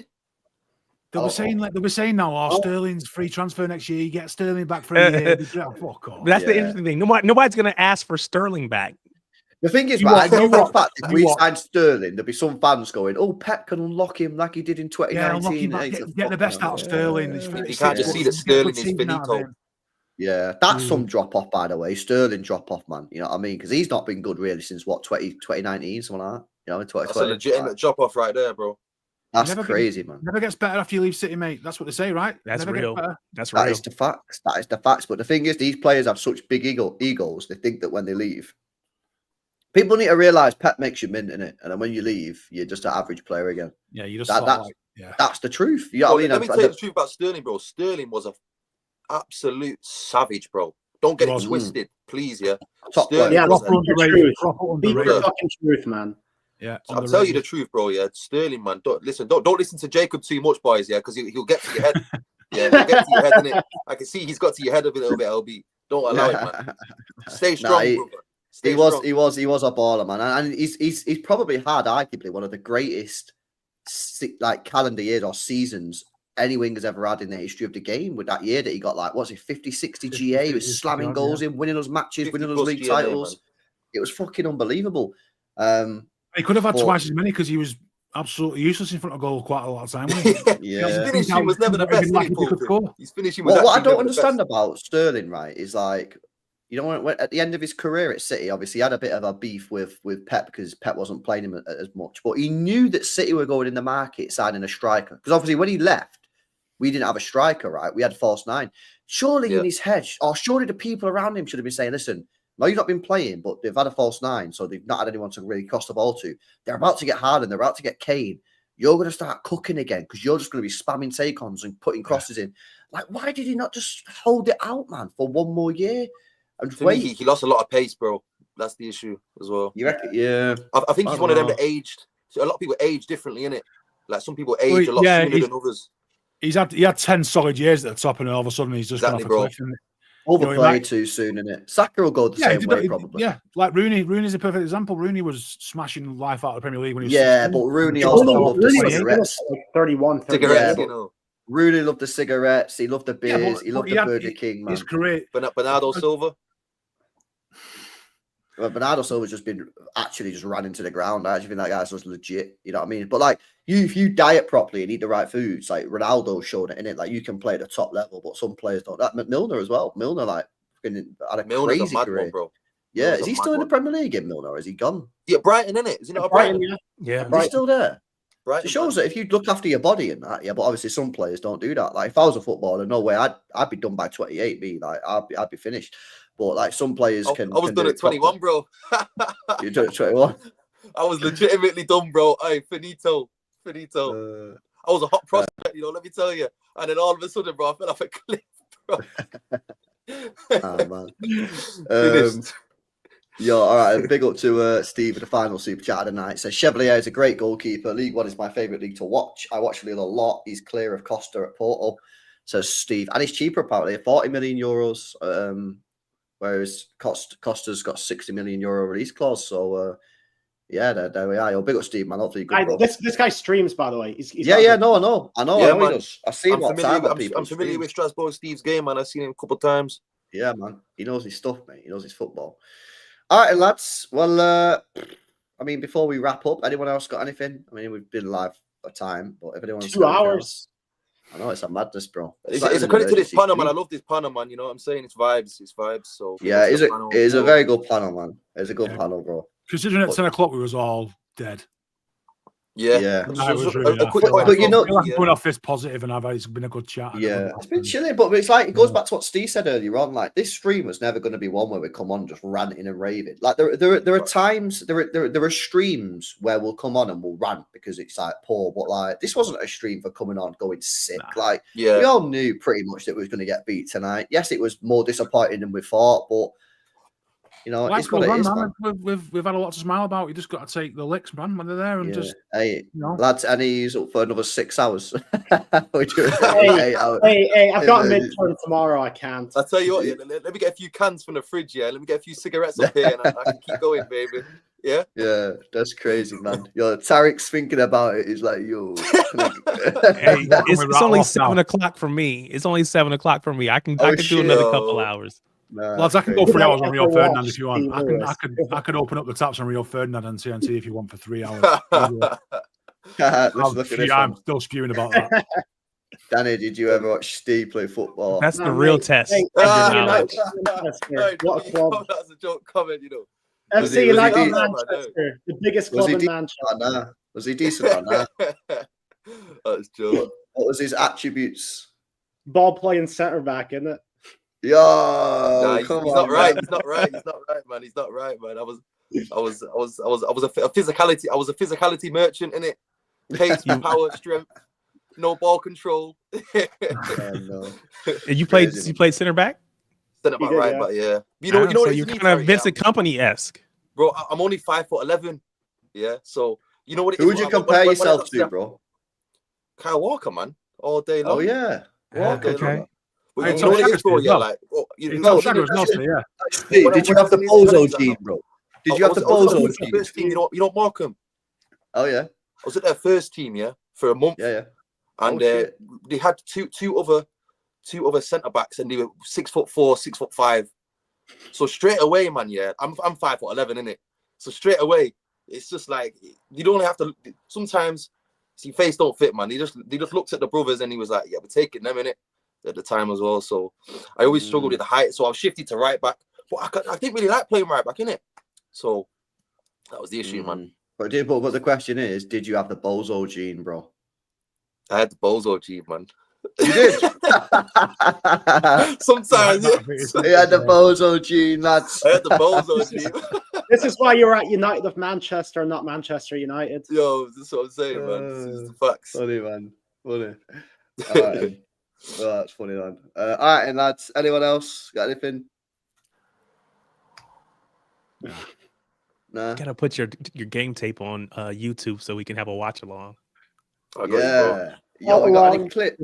We got any match clips? I got some old tapes, man.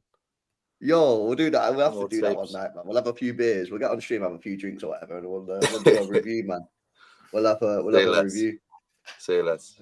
LB, someone on the 93 Tweb pod shorted you with the bozo gene face. I didn't create it. I don't think I created it. Anyway, I'm pretty sure I did not create that. Yeah, I don't know. I don't know who created that, but I don't think it was me.